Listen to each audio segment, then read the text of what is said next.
물리 중급은 영재하고 과거 입시를 위해서 반드시 필요한 거고요. 가고 나면 중급 수준으로는 견딜 수 없어요. 고급 수준까지는 하셔야 가서 살 수 있습니다. 그죠? 그건 가서 하십시오. 저는 보내는 게 목적입니다. 그죠? 네. 저는 저의 역할을 충실히 하도록 하겠습니다. 그래서 이번에 목표는요. 우리 적어도 1과하고 A과는 100% 가야 된다. 가야 된다. 알겠어? 그러니까 너네가 힘든 거 보고 힘들고 지치는 거 난 전혀 상관없어. 나만 안 지치면 돼. 난 너네가 지치는 거 전혀 상관없어. 나만 안 지치면 돼. 그러려고요. 자, 그래서 오늘 하셔야 되는 게 뭐냐면 여러분들 첫 번째요. 지금 숙제 해가지고 오셨던 힘에 대한 얘기를 머릿속에 정리하셨습니다. 수업 시간에 3과목 친구들은 이미 한번 풀었던 내용이기도 하고요. 그래서 그리고 여러분들이 정리를 어떻게 해야 되는지 다시 한번 봅니다. 자, 우리가 얘기하는 힘이라는 건 물체의 힘은 눈에 보이지 않습니다. 눈에 보이지 않는 모든 현상들은 정확한 정의가 중요하죠. 그러면 힘의 정의가 뭡니까? 라고 하면 힘이라는 건 뭐야? 물체 모양 또는 운동 상태라고 얘기하는 뭘 얘기하니? 빠르기와 몰리기의 방향. 그래서 이거를 변화시키는 유일한 능력이야. 변화시키는 유일한 능력이야. 그러니까 힘을 줬냐 안 줬냐를 판단할 땐 뭐 봐야 돼? 변화된 게 있냐 없냐를 판단하는 게 맞아. 그래서 힘이라는 건 변화를 시키는 주체이기 때문에 우리는 어떤 물체가 변했는지 안 변했는지의 그 정도를 가지고 힘을 줬냐 안 줬냐를 판단한다. 그러니까 나는 지금 힘을 주고 있니 안 주고 있니? 안 주고 있는 거야. 얘는 변하는 게 없기 때문이야. 알겠어? 이렇게 판단하는 게 맞아. 그래서 힘은 뭔가를 변화시키는 주체이기 때문에 변화가 없다라고 나온다면 변화가 없네? 이건 물체한테 힘을 준 게 없다라는 거야. 됐어? 그럼 여기서 어떤 변화를 봐야 돼? 물체의 모양이나 운동 상태가 바뀐 게 있는지를 보는 거야. 됐어? 얼음이 녹았어. 힘 줬니 안 줬니? 변했잖아. 힘 줬어 안 줬어? 안 줬어. 상태 변화는 힘하고 무관해. 그건 힘이 아니고 뭐 때문이야? 열 때문이야. 됐어? 쇠가 녹슬었어. 변했죠? 이거 화학 반응했어요. 이거 힘 준 거야 안 준 거야? 이건 힘하고 상관없어. 됐어? 힘에 의해 변하는 건 뭐라고요? 모양이나 운동 상태의 변화가 바로 힘을 줬다 안 줬다를 판단하는 유일한 기준이죠. 됐죠? 자, 그 중에서요. 물체가 힘을 받으면 변했어. 됐죠? 물체가 힘을 받으니까 모양이 바뀌었어? 멋진 말을 못했다고요? 변형됐다고요. 됐어? 근데 특정한 물질은요. 힘의 세기와 변화된 모양이 변한 정도가 정확하게 비례하는 아이가 있어. 일반적으로는요. 어느 정도 이상이 되면 물체의 모양이 변하는데 외부에서 작용하는 힘과 물체의 변화가 웬만한 모든 물질들은 비례하지 않습니다.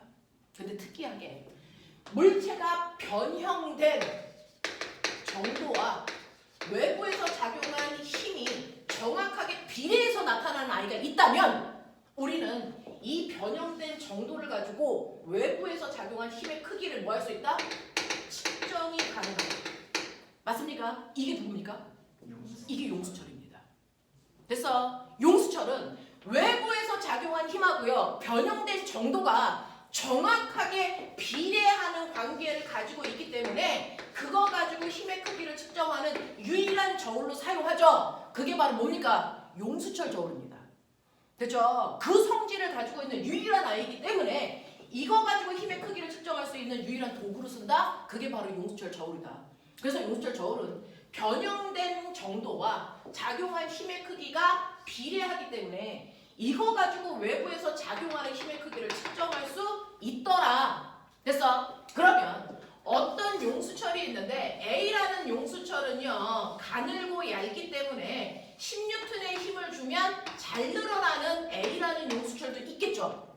근데 두껍고 단단합니다. 이런 물체는 그래서 똑같이 10N의 힘을 주더라도 늘어나는 정도는 다르겠죠.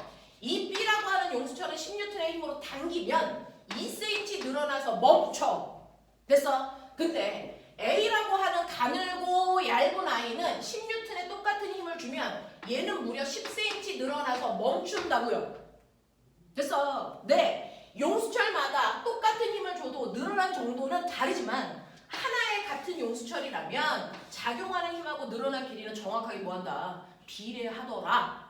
알겠습니까? 이 얘기예요. 그러면 이 중에서 얘가 가늘고 긴 A야? 아니면 두껍고 단단한 B야? 이거 구별해 줘야 될 거 아니야. 그걸 구별하기 위해서 우리 뭐 만들어?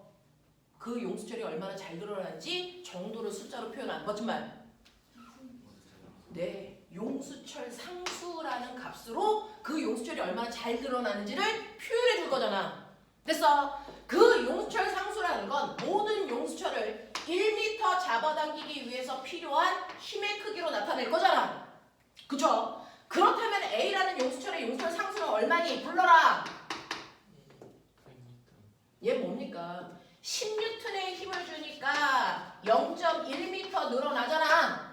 그러니까 1m 늘어나려면 비례한다며 10배 큰 힘을 줘야 될 거 아니야. 그러니까 얘는 100N의 힘이 필요하기 때문에 용수철 A의 용수철 상수는 100N/m라는 거 너도 알고 나도 알아야 돼. 됐어? 자, 같은 의미에서 B라고 하는 용수철의 용수철 상수는 얼마니? 얘는 얼마일까요? 얘는 10N의 힘을 주면 2cm 늘어나요. 그러니까 얼마입니까? 얘는 500Nm예요 라고 하잖아. 근데 꼬맹아, 값이 중요한 게 아니고 우리 이제 뭐 해야 되니? 그러면 값의 크기가 달라. 이 의미가 뭘까? 자, 용수철 상수가 크다는 얘기는 무슨 뜻? 잘 안 늘어난다. 용수철 뭐하다? 단단하다. 이 뜻이잖아요. 되겠어? 네, 이걸 얘기하는 거야. 됐죠? 네, 그래서 앞으로는 용수철에 작용하는, 외부에 작용하는 힘, 그걸 멋진 말로 뭐라 그러니? 탄성력. 그 탄성력의 크기는 용수철 상수에다 변형된 길이를 곱해도 구할 수 있는 값이야. 기억나? 기억나? 그래서 F는 KX, 그리고 여기엔 늘어난 길이. 그럼 내가 너네한테 맨날 얘기했어. 모든 그래프는 기울기와 면적에 뭔가가 숨어 있다. 그거 찾는 게 시험 문제다. 됐어? 이 그래프의 기울기에 뭐 숨어 있니? 그렇죠. 기울기는 무조건 X축분의 Y축의 변화량이기 때문에, 그렇죠? 이 기울기에 숨어 있는 건 용수철 상수입니다. 그러니 어떤 아이들을 그려놨을 때요, 여기에 이런 식으로 그려져 있는 기억하고 니은이 있어요. 됐어? 그러면 이 기억은 A입니까? B입니까? B죠. 용수철 상수가 더 커야 되니까. 알겠어? 기울기가 더 크니까 얘는 B를 나타내는 거고 얘는 A를 나타내는 거야. 이 정도는 해야죠. 되겠어? 자, 그 다음에 이 그래프가 이렇게 그려졌어. 그럼 기울기는 용수철 상수라면 면적은 뭘 나타내니? 면적은 항상 X축과 Y축의 곱이니까요. 용수철에 작용한 힘하고요. 그 힘으로 용수철을 밀고 간 거리죠. 그러니까 용수철을 잡아당기는 동안 사람이 해준 일이고 용수철은 그 일을 받은 만큼 뭐가 생긴다고? 에너지가 생겨요. 그래서 용수철에 저장된 에너지, 멋진 말 뭡니까? 탄성 포텐셜 에너지가 숨어있다. 그래서 탄성 포텐셜 에너지는 삼각형 넓이이기 때문에 어떻게 구한다? 불러. 2분의 1 K X 제곱으로 계산한다. 되겠습니까? 이거예요. 자, 그래서 외부에 힘을 주면 그 힘에 의해서 물체의 모양은 변형됩니다. 근데 물체가 변형된 정도와 힘의 크기가 정확하게 비례하는 관계를 가지고 있는 거 흔하지 않습니다. 용수철입니다. 됐어? 그래서 거꾸로 이거 가지고 변형된 정도를 가지고 작용한 힘의 크기를 측정하는 용수철 저울을 만든 겁니다. 됐죠? 그래서 용수철 저울은 힘에 의해서 변형된 정도를 이용해 만든 건데 여러분들 알아두셔야 되는 거 용수철을 변화시킬 겁니다. 자, 이 용수철이 있는데 이 용수철의 상수값이 K라고 칠 거예요. 그리고 아무런 힘도 작용하지 않았을 때 용수철의 원래 길이는 L0라고 할 거예요. 됐어? 근데 내가 얘를 자릅니다.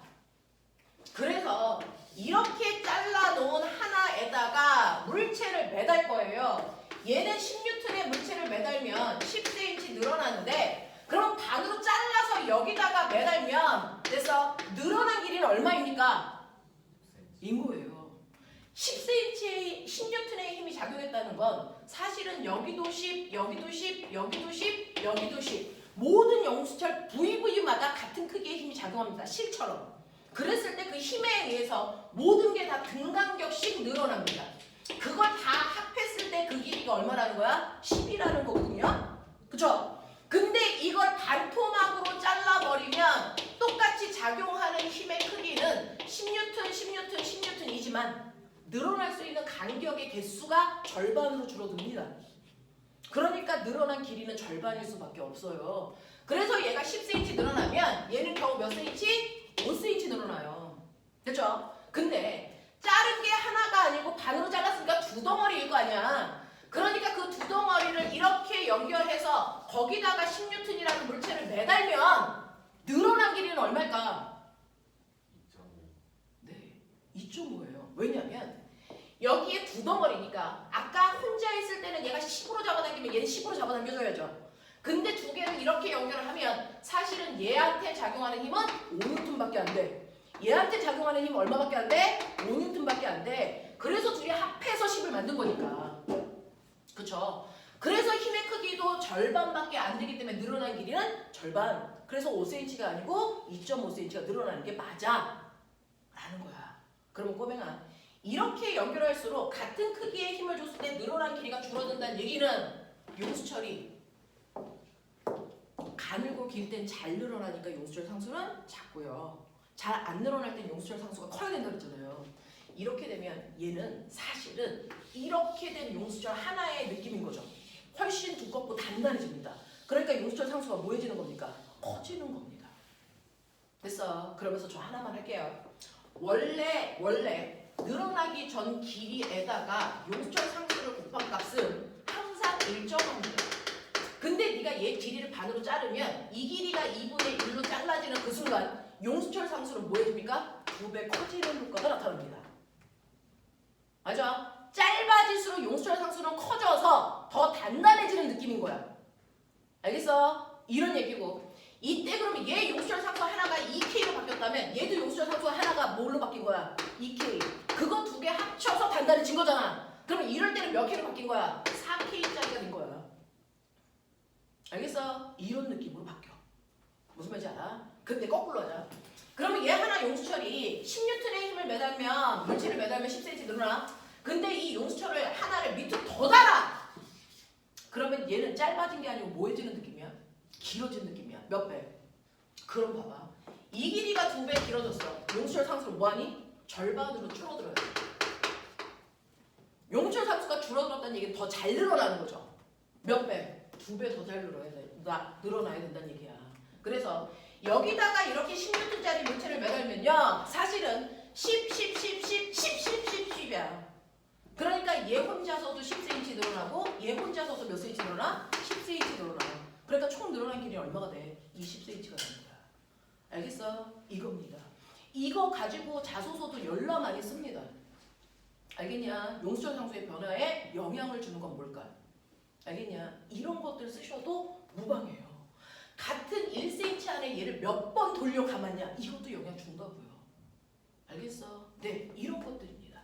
자, 그래서 이런 식으로 탄성 계수라고 하는 용수철의 의미가 뭐냐? 이 변화는 모두 다 힘이 만드는 거다 라고 하는 거예요.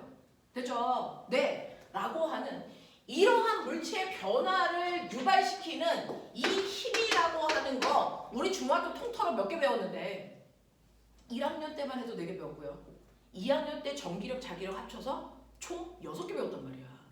이 6개의 힘을 배웠는데요. 이 6개의 힘을 분류해보면 사실은 반드시 접촉해야만 작용하는 힘이 있고 접촉하지 않고 떨어져 있어도 작용할 수 있는 힘이 존재한다. 그 접촉해야만 작용하는 힘에는 3가지가 있다. 그게 바로 지금 배운 뭐다? 탄성력이더라. 됐죠? 또 뭐 있어요? 네, 부력이 있고요. 또 뭐 있습니까? 마찰력이 있습니다. 이 3가지는 접촉되어 있는 상황에서만 작용하는 힘이고요. 그걸 뺀 나머지 3가지의 힘은 떨어져 있어도 작용하는 힘이었어요. 그 3가지 힘이 중력하고 전기력하고요. 자기력이라고 하는 얘네들은 떨어져 있어도 작용하는 힘이죠. 그쵸? 자, 그럼 있는 위치 에너지가 줄어든 만큼 운동 에너지를 만들어야 역학적 에너지가 뭐 되니? 보존됩니다. 그죠? 역학적 에너지를 보존시킬 수 있는 힘을 멋진 말로 뭐라 그러니? 보존력. 역학적 에너지를 보존시키지 못해 위치 에너지가 감소한 만큼 운동 에너지만 만드는 게 아니고 다른 에너지도 만들 수 있다면 걔네들은 역학적 에너지를 보존시키지 못합니다. 대표적인 게 마찰력입니다. 마찰력은요, 그래서 물체가 내려올 때 바닥과의 마찰, 경사면에 마찰이 있어서 굴러 내려오면서 마찰을 받아. 그러면 이 위치 에너지 감소량만큼 운동 에너지가 다 만들어지지는 않아. 그 중에 일부는 무슨 에너지 만들어지니? 마찰에 의한 열 에너지 만들 거야. 무슨 말인지 알죠? 이런 경우에는 역학적 에너지를 보존시키지 못해. 그런 애들은 뭐라 그래? 비보존력이라고 해. 그러면 역학적 에너지를 보존시킬 수 있는 이 힘에는 뭐 있습니까? 이것도 세 가지입니다. 역학적 에너지를 보존시킬 수 있는 힘에 뭐 있니? 그렇죠. 중력만 갖고 떨어지는 모든 물체는 역학적 에너지 보존돼요. 또 있어요. 탄성력도 그렇습니다. 또 있어요. 전기력이 그렇습니다. 그래서 그걸 뺀 나머지 어떤 종류의 힘이 오더라도 역학적 에너지를 보존시키지 못합니다. 알겠어요? 네, 이런 것들이죠. 그래서 이런 식으로 힘에 대해서 여러분들 체계적으로 한 번은 정리해 보시고 그 중에서 탄성력이라고 하는 역학적 에너지를 보존시키고 접촉해야만 작용하는 그 힘의 정체가 바로 저와 아이다. 되겠습니까? 자, 그랬을 때 여러분들이 보셔야 되는 거 지금 용수철에요. 물체가 이렇게 매달려 있죠. 그래서 물체를 매달리니까 늘어나다가 멈췄습니다. 자, 멈췄다라는 정지라는 이 단어는 뭡니까? 변화된 게 없다는 거죠. 그러면 알자임이 얼마라는 겁니까? 0이라는 겁니다. 그러면 이 물체에 작용하는 힘의 합력이 0이니까 아래쪽으로 중력이 작용하는 만큼 위쪽으로 작용하는 뭐가 존재한다? 탄성력의 크기가 존재한다. 이 크기 뭐하다? 같다. 인 거예요. 되겠습니까? 네. 이렇게 힘의 관계 정확하게 보실 필요가 있더라라는 얘기고요. 그 다음에 접촉해야만 작용하는 힘 중에서 두 번째로 여러분들이 기억해야 되는 거 마찰력이라는 거 기억하죠. 물체의 운동을 방해하는 방향으로 작용하는 겁니다. 그러니까 같은 경사면에 물체가 놓여 있더라도 이 A라는 물체가 어디로 가느냐에 따라 마찰력의 방향은 달라요. 이 물체가 만약에 내려간다면 마찰력은 어디로 작용합니까? 위로 작용할 거예요. 자, 근데 내가 실을 이용해서 얘를 끌어올린다면 마찰력 어디로 작용합니까? 아래로 작용합니다. 됐죠? 그러니까 물체의 운동을 방해하는 방향으로 작용하는 힘이 마찰력이다. 그러면 내가 벽에다가 질량이 M인 물체를 이렇게 붙여놨어요. 됐어? 네. 질량이 M인 물체를 벽에다가 붙일 겁니다. 그러면 얘는 뭘 받죠? 중력 받으니까 떨어져야 정상이라고요. 그러면 안 떨어지려면 어떻게 해야 됩니까? 내가 누르죠. 그럼 얘를 안 떨어뜨릴 수 있는 그래서 눌러줘야 되는 최소한의 힘은 이거예요. 최소한의 힘. 눌렀는데 이 새끼 안 떨어져. 그래서 그러면 얘는 아래쪽으로 내려가려는 중력이라는 힘을 받는데 안 내려가기 위해서는 이것과 똑같은 크기의 힘이 어디로 작용해야 되니? 위로 작용해야 돼. 이 힘을 만들어야 돼. 이 힘의 정체가 뭐야? 운동을 방해하는 마찰력인데 됐어? 이 마찰력은 뭐에 의해 결정되니? 물체와 바닥 사이에 뭘까요? 거칠기를 우리 뭐라 그럽니까? 마찰계수라고. 마찰계수를 우리가 뮤라고 해서 얼마나 거칠어 그걸 숫자로 표현한 겁니다. 됐죠? 두 번째는요. 마찰력을 결정하는 건 뭐라 그랬어요? 물체와 접촉되어 있는 바닥을 수직한 방향으로 누르는 힘. 멋진 말. 수직항력이죠. 됐어? 그거를 중학교 때는 무거울수록이라고 표현했지만 사실은 뭐였다? 수직 방향을 누르는 수직항력이다. 이걸 대문자 N으로 쓴다. 됐어? 이 두 개가 마찰력의 크기를 만드는 거라서요. 마찰력은 마찰 계수에다가 수직항력을 곱하면 돼요.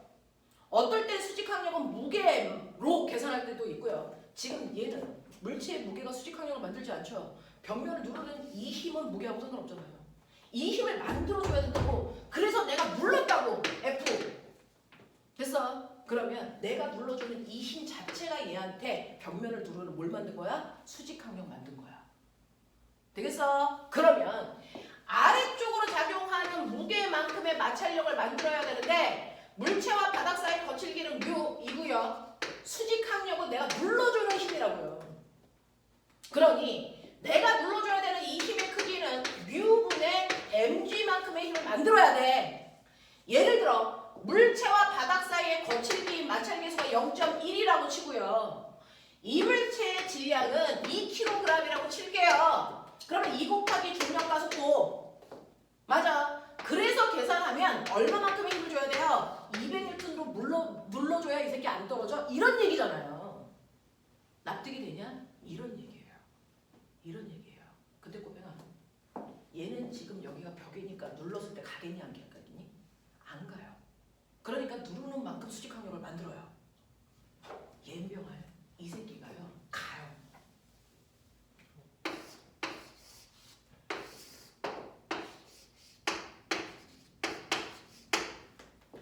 A하고 B가 있는데 B하고 바닥이 붙어있죠.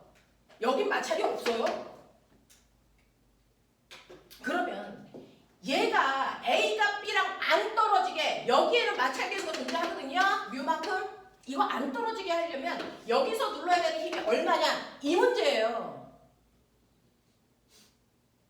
꼬맹아 봐. 내가 밀면 A, B는 뭐하니? 옆으로 가. 됐어요? 옆으로 갑니다. 밀리면서 갑니다. 그랬을 때요. 얘는 무조건 아래쪽으로 작용하는 무게만큼 마찰력을 만들어야 되는 건 맞아. 그러면 밀려서 가는 동안 얘가 F힘을 다 쓰는 거 맞니? 그거 아니죠. A 2kg, B 1kg. 내가 60N의 힘으로 밀었어. 생각해. 그랬더니 물체와 바닥 사이 마찰이 없으면 얘네 밀려가죠. 그래서 이때 쓰는 알파 힘이 얼마입니까? 얘네를 이동시킬 때 쓴 거 60입니다. 맞아? 그래서 가속도가 얼마입니까? 내가 준 힘을 이용해서 움직인 물체의 질량으로 나누셔야 두 번째 가속도가 나오겠죠. 그럼 60N의 힘으로 민 거 몇 킬로입니까? 3kg입니다. 그죠? 그러니까 이거 3으로 나누시면 이 새끼들 가속도 얼마입니까? 20입니다. 그랬을 때 A 혼자서 쓰님 얼마야? B 혼자서 쓰님 얼마야? 이런 얘기 나오면 운동방정식 F는 MA에 넣고 보잖아요. 맞아요. 그러면 A 혼자서 쓰님은 얼마입니까? 2 곱하기 얼마? 20. 이 새끼 60 중에 40밖에 안 썼네? 이거예요. 60으로 민다고 A가 60 쓰지 않습니다. 40 씁니다. B는 얼마 씁니까? 1 곱하기 20이니까 20이죠. 그래서 이렇게 움직일 때는 힘을 나눠 쓴다고요. 근데 나눠 쓰는 기준이 뭡니까? 질량입니다. 질량 비율로 나눕니다. 그러니까 질량비가 2대 1이기 때문에 얘네들이 써야 되는 힘은 60에서 2대 1로 나누시면 이 얼마? 40, 이 얼마? 20인 거죠. 그러면 얘네 질량비가 M 대 라지 M이에요. 그럼 얘가 쓰는 힘은 얼마일까요? 이 둘을 합해서 자기 질량만큼이죠. 얘 두 개 합해서 3분의 2만큼이 원래 준 힘을 나눠서 쓴 힘이잖아요. 이걸 만드시면 되잖아요. 얘네들을 합하면 얼마입니까? 스몰 m 더하기 라지 m분의 얘가 써야 되는 힘은 m만큼이죠. 뭐? 원래 준 힘이. 요만큼이 얘가 쓴 힘이야.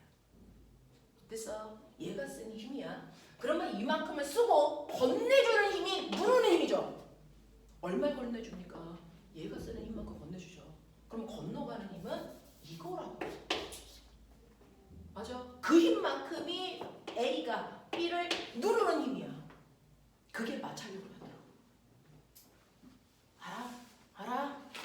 그래서 실제로 이럴 때 마찰력을 만드는 힘이라고 하는 거 A와 B 사이에 작용하는 마찰 계수에다가 A가 B한테 주는 힘만큼이 수직항력이라고요. 그러니까 이럴 때는 스몰 m 더하기 라지 m분의 라지 m f 요만큼이 마찰력이 된다고요. 이게 얘가 아래로 내려가는 무게와 같아지면 그래서 물체는 떨어지지 않을 거야 라고 하는 이런 문제야.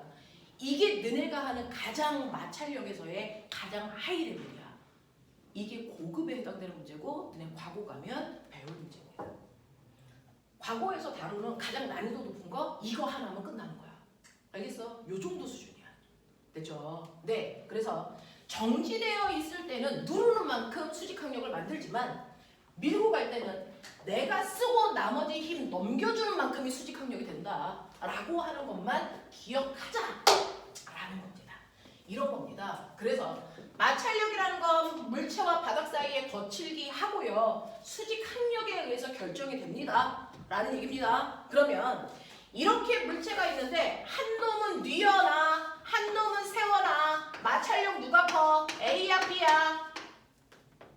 똑같죠. 마찰력은 닿는 접촉 면적하고는 상관이 없더라 라는 얘기를 기억하시면 돼요. 자, 그러면 우리가 구해야 되는 건 수직항력이네요.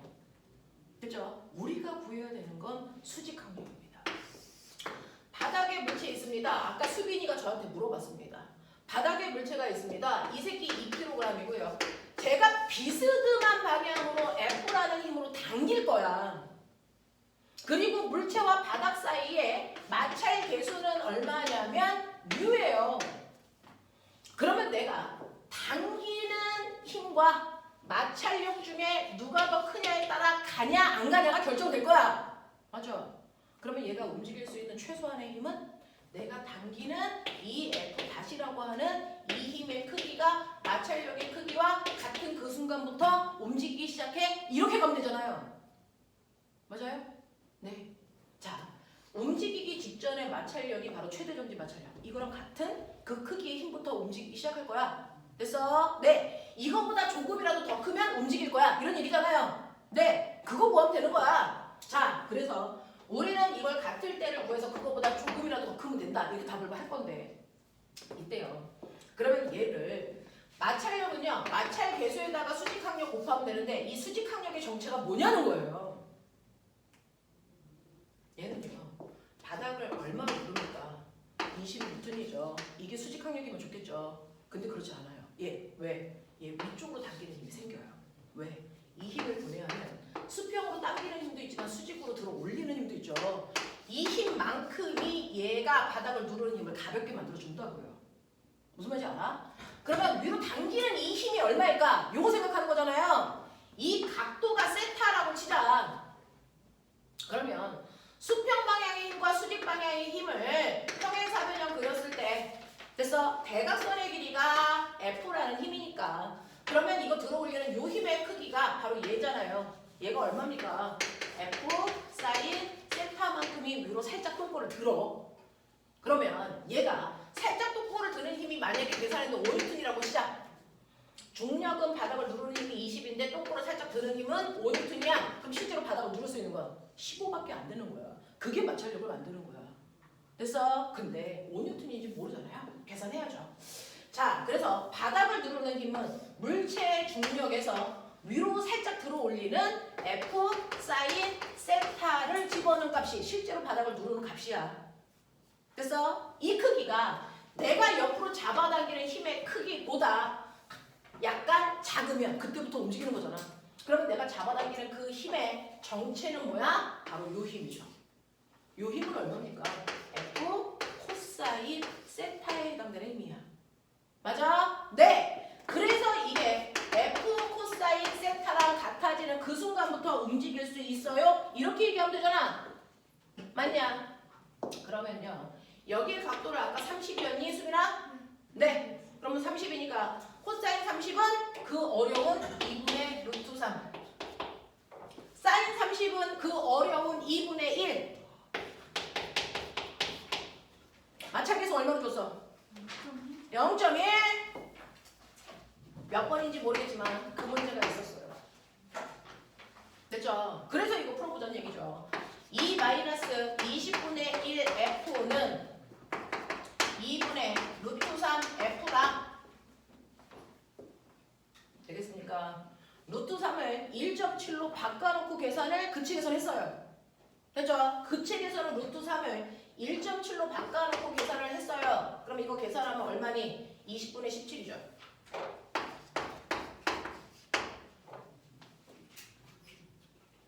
그러니 여러분들이 보시면 이거 넘기시면요. 얼마 되냐면 20분의 18F가 2.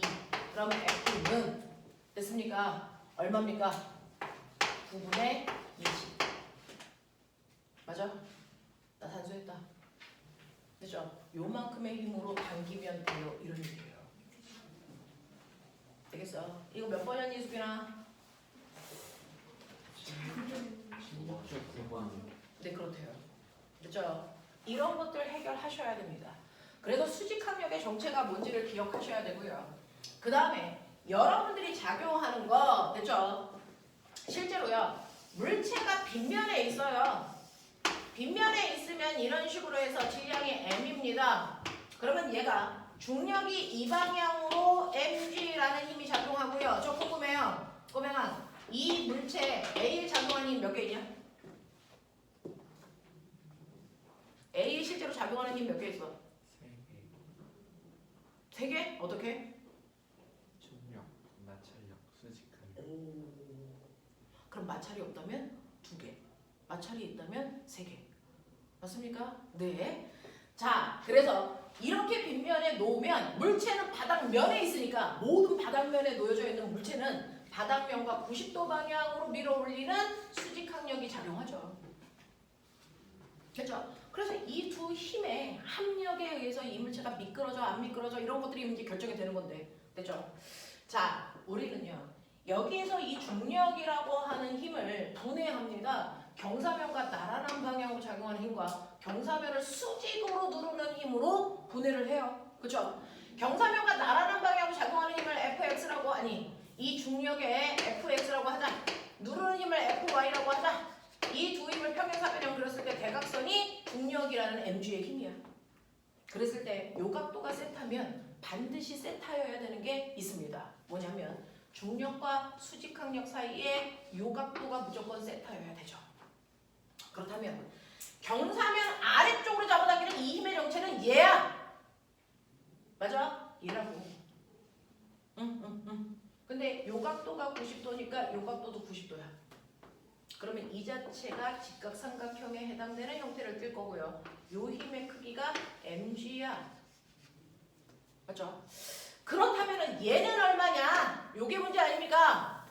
됐죠? 각도가 마주보고 있는 변은 사인값.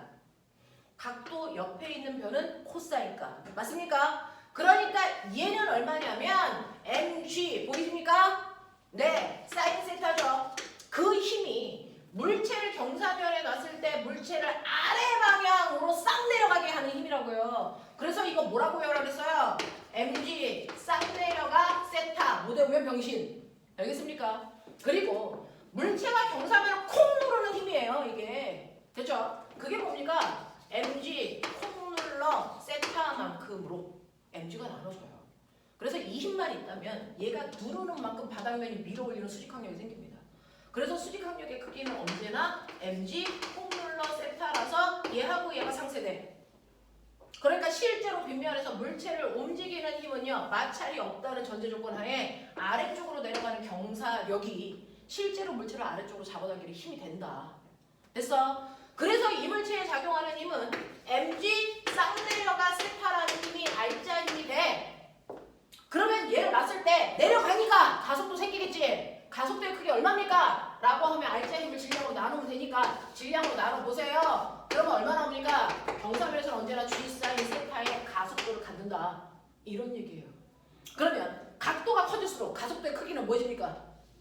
커지겠죠? 사인 값이니까. 그럼 각도 더 크게, 각도 더 크게, 더 크게. 그래서 각도를 몇 도로 만들면 90도의 각도에서 물체가 떨어진다. 마찰 없다. 이 새끼 뭐 하는 거니? 자유낙하하는 겁니다. 그래서 자유낙하할 때는 이 각도가 90도이기 때문에 가속도의 크기가 얼마가 되더라? 중력 가속도가 되더라. 근데 여기서 떨어지는 물체가 1km야. 10km야. 누가 더 빨리 떨어져? 꼬맹아, 빨리 떨어지는 걸 결정하는 건 뭐야? 가속도의 크기예요. 누가 더 가속도 커? 이 얘기잖아요. 1km야, 10km야. 보세요. 가속도의 크기에 질량 상관 있었니 없었니? 없어요. 그래서 질량하고 무관하게 됐어. 경사면의 기울기에 의해서 가속도의 크기는 결정되는 거야. 그러니까 여기다가 1km짜리를 놓던 10km짜리를 놓던 경사면의 기울기만 같다면 가속도의 크기는 같아야 돼. 그러니까 기울기가 90도여도 자유낙하여도 1km이든 10km이든 얘가 떨어질 때 가속도의 크기는 뭐하다? 같다. 중력 가속도다. 그러니까 높이만 같으면 떨어지는데 걸린 시간은 어때야 된다? 같아야 된다. 알겠습니까? 이 얘기한 거야. 근데 얘를 이렇게 빗면에다 놨는데 이 새끼가 안 내려가. 이쪽으로요. 당연히 MG 쌍내려가 세타라는 힘이 생겨서 얘가 내려가야 되는데 안 내려가. 이유가 뭐겠니? 이 힘과 같은 크기의 힘이 반대 방향으로 작용하고 있다는 거죠. 그 정체가 뭐니? 마찰력이죠. 됐죠? 그러면 이때 마찰력 어떻게 구합니까? 물체와 바닥 사이의 마찰계수 뮤에다가 수직항력 불러 mg 콩 눌러 세타 이런 거죠. 됐어. 이만큼이 생기는데 얘하고 얘가 같아요. 그래서 안 내려가요. 이런 얘기도 할 수 있어. 알아들어? 알아들어? 이런 얘기잖아? 근데 거기에서 어딘가 또 찾아. 너네가 아까 나한테 질문했잖아. 이게 세타요. 여기에 m이라는 아이가 있어. 근데 내가 바닥면과 평행하게 F라는 힘을 눌렀더니 이 새끼 안 가. 이 얘기입니다. 안 갑니다. 그죠? 그럼 도대체 얼마의 힘으로 눌러줘야 가능해? 이 문제였어요. 자, 거기서 마찰이 있댔어 없댔어? 그 문제. 그 몇 번이에요를 내가 외울 순 없잖아? 28번에 마찰이 있대 없대? 마찰이 없어요. 없어요. 마찰은 없는데 이 힘으로 그래서 얘가 안 가게 해야 돼. 안 가게 해야 돼. 그러면 실제로 얘는요. 근데 첫 번째 보시면 뭐가 있냐면요. 중력이라는 힘이 작용하니까 중력을 분해하면 기억나지? 이쪽 방향으로 mg 쌍내려가 센터 작용할 거고 누르는 힘 mg 콩 눌러 센터 생길 거야. 맞지? 이게 중력이 분해된 거니까 중력은 이제 존재하지 않아. 이 두 힘으로 나눠진 거야. 그럼 요번에 F도 보자. F는요. 이렇게 누르고 있습니다. 이 방향으로 F가 작동하죠. 근데 얘는 경사면과 나란하지 않네요. 그럼 이 F도 뭐하니? 경사면과 나란한 방향의 힘하고 바닥을 콩 누르는 두 힘으로 F라는 힘도 나눠져. 하겠어? 오케이. 그랬을 때 보면은 요 각도가 세타면 어디가 세타야? 바닥면과 평행한 거 이거고요. 경사면과 나란한 게 이거니까 요 각도가 세타인 거 인지. 그랬을 때 평행사변형 그랬을 때 이 새끼가 대각선이니까 여기가 90도인 것도 인지. 맞아요. 여기 90도잖아요. 이게 직각삼각형이잖아요. 납득하냐? 그랬을 때요. 각도가 마주보고 있는 이 새끼가 사인이라며. 그러니까 F라고 하는 이 길이가 빗변인데 요게 F. 그러면 요 크기는 얼마냐면 F 사인 세타만큼 이 새끼가 바닥을 누르네. 됐죠? 네. 그리고 이 방향으로 작용하는 이 힘이 얘잖아요. 됐죠? 요거는 얼마입니까? F 사인 아니 F 코사인 세타죠. 그래서 수평면으로 이렇게 누르는 F라는 힘을요. 경사면이 이렇게 되어 있을 때 이걸 경사면과 나란한 방향과 수직한 방향의 힘으로 나눴다 라는 얘기입니다. 그랬을 때 요 각도가 세타이기 때문에 얘는 F 코사인 세타로 요건 F 사인 세타로 찢어진다. 그러니까 F라는 힘도 찢어놓고 나면 이 힘은 존재하지 않아. 두 힘으로 나뉘어져. 요 힘하고 요 힘으로 나눠지더라. 그럼 이제 잘 봐.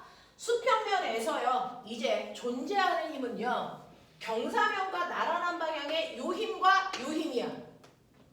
맞아. 경사면과 나란한 방향으로 작용하는 요 힘과 요 힘이 작용해. 합력이 얼마여야 되니? 0이어야 안 미끄러져. 맞아. 그러니까 여기에 있는 mg 쌍내려가 세타라는 값과 요 힘 f 코사인 세타의 크기가 같으면 돼. 이 얘기야.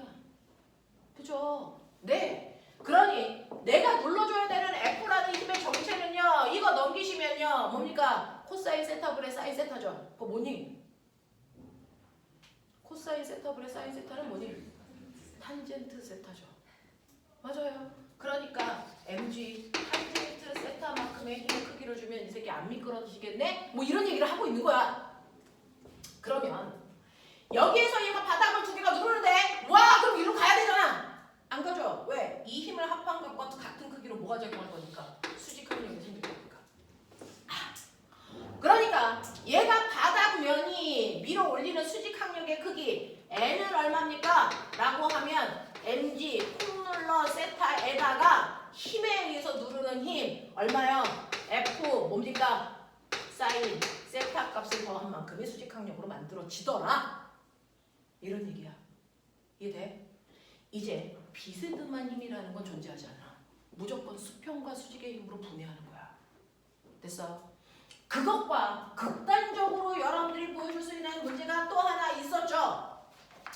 자, 가장 쉬운 문제는 11페이지에 42번입니다. 11페이지에 42번을 못 풀고 오면 좀 그래. 11페이지에 42번. 괜찮아? 11페이지에 42번 X축과 Y축으로 이렇게 그려놓고요. 힘을 3개로 줬는데 거기에서 뭐 줬냐면 F1이라고 하는 힘은 이렇게 작용하는 힘이 있어. F1. 그리고 F3는 이렇게 작용해. F3. 그리고 F2는 이렇게 작용하는데 이 각도가 30도야. 그랬을 때 합력은 이 자체로 못 구하죠. 우리 합력을 구할 때는 그래도 상식 두 힘의 작용점을 뭐 해야? 붙여야 되는 거잖아요. 얘는 대가리들이 붙었잖아요. 그러면 어떡합니까?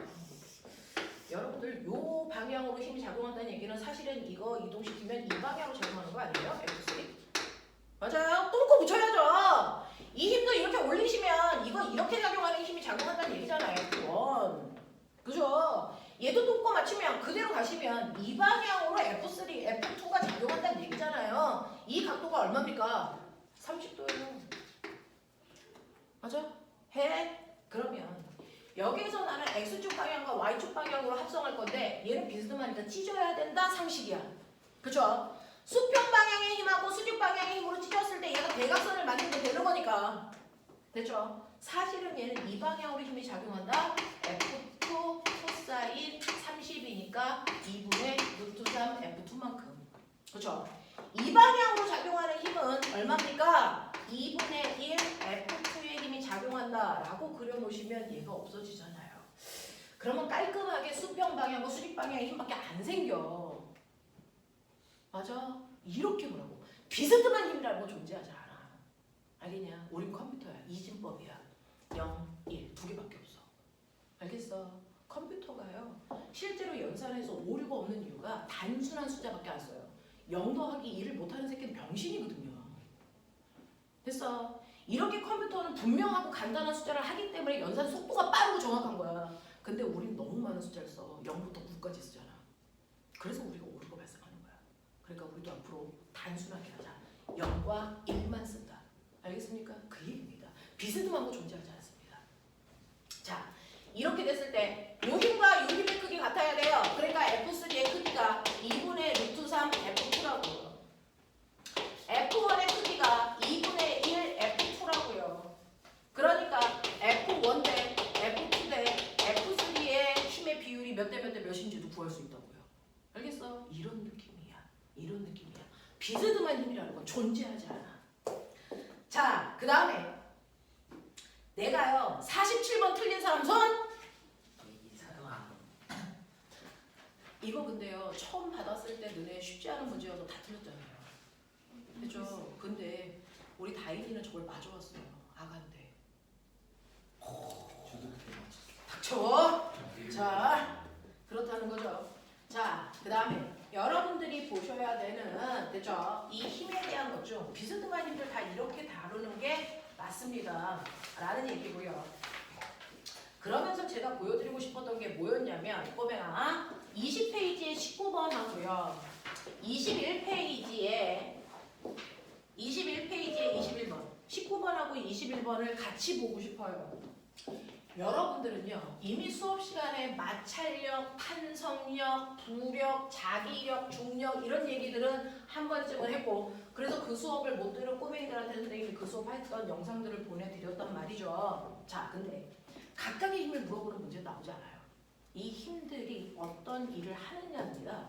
그 중에서 19번 문제 보시면 19번은 이렇게 밑에 장치가 있어요. 장치만의 무게도 있습니다. 얼마? 200g입니다. 그쵸? 거기다가 100g짜리 자석 2개를 놓는다는 거예요. 얘도 100g짜리 자석, 얘도 100g짜리 자석 이렇게 놨을 때 이 밑에 있는 저울이 가리키는 눈금은 얼마가 되냐? 이런 얘기야. 해보자. 하얀색 장치만의 무게는 200g이고요. 자석 하나당 무게는 100g씩이라고 치자. 그랬을 때 이 밑에 있는 저울에 가리키는 눈금은 얼마냐? 딱 보면 감각적으로 와 200 더하기 100이니까 300이야 라고 하면 안 된다는 거예요. 그래서 왜 안 되냐? 라고 하는 거. 실제로 장치가 누르는 거 200 있고요. 이 새끼가 누르는 중력 100 있는데 이거 말고 누르는 힘이 더 작용한다는 거죠. 그 힘의 정체는 바로 얘를 A라고 하자. 얘가 받는 힘을 보자. 얘 저 위에서 정지입니다. 합력이 얼마입니까? 0입니다. 합력이 0이라는 건 아래쪽으로 지구가 잡아당기는 100g의 무게가 있으면 위쪽으로 밀어 올리는 힘도 정확하게 100이라는 힘이 생겼다는 거예요. 이 힘의 정체가 두 자석 사이에 극이 같기 때문에 밀어내는 뭐가 작용했다? 청력 생겼다라는 겁니다. 그렇다면 이 청력이라고 하는 이 힘은요. A가 B라는 자석을 미는 힘이 100g이니까 반작용으로요. B가 A를 미는 힘도 똑같이 100g의 같은 힘이 작용한다? 작용 반작용이에요. 그러니까 B라는 자석이 A를 100g의 힘으로 밀었다면 A라는 자석도 B를 100g의 힘으로 같이 눌러주는 겁니다. 라는 거예요.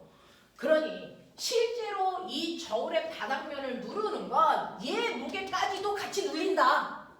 라는 겁니다. 그래서 총 눌리는 건 얘 무게에 해당되는 자기력인 100g과 B의 순수한 무게 100g과 장치의 무게 200g을 합해서 총 400g만큼이 저울을 누르는 힘이야. 이런 얘기야. 이해되겠어요? 이런 것들을 하시라는 얘기입니다. 그래서 여기에서는 저울에 장치를 올려놨을 때 제 무게는요 300이 아니고 그래서 400이 나오는 걸 기억해둬야 된다. 알겠어? 이런 느낌이야. 그렇죠? 힘의 관계 무시하지 마. 엄청 중요해. 그 다음에요. 21번은 이제 여러분들 거기에 딱 보자마자 우리가 찢어야 되는 힘이 존재한다. 맞습니까? 이 얘기입니다. 이렇게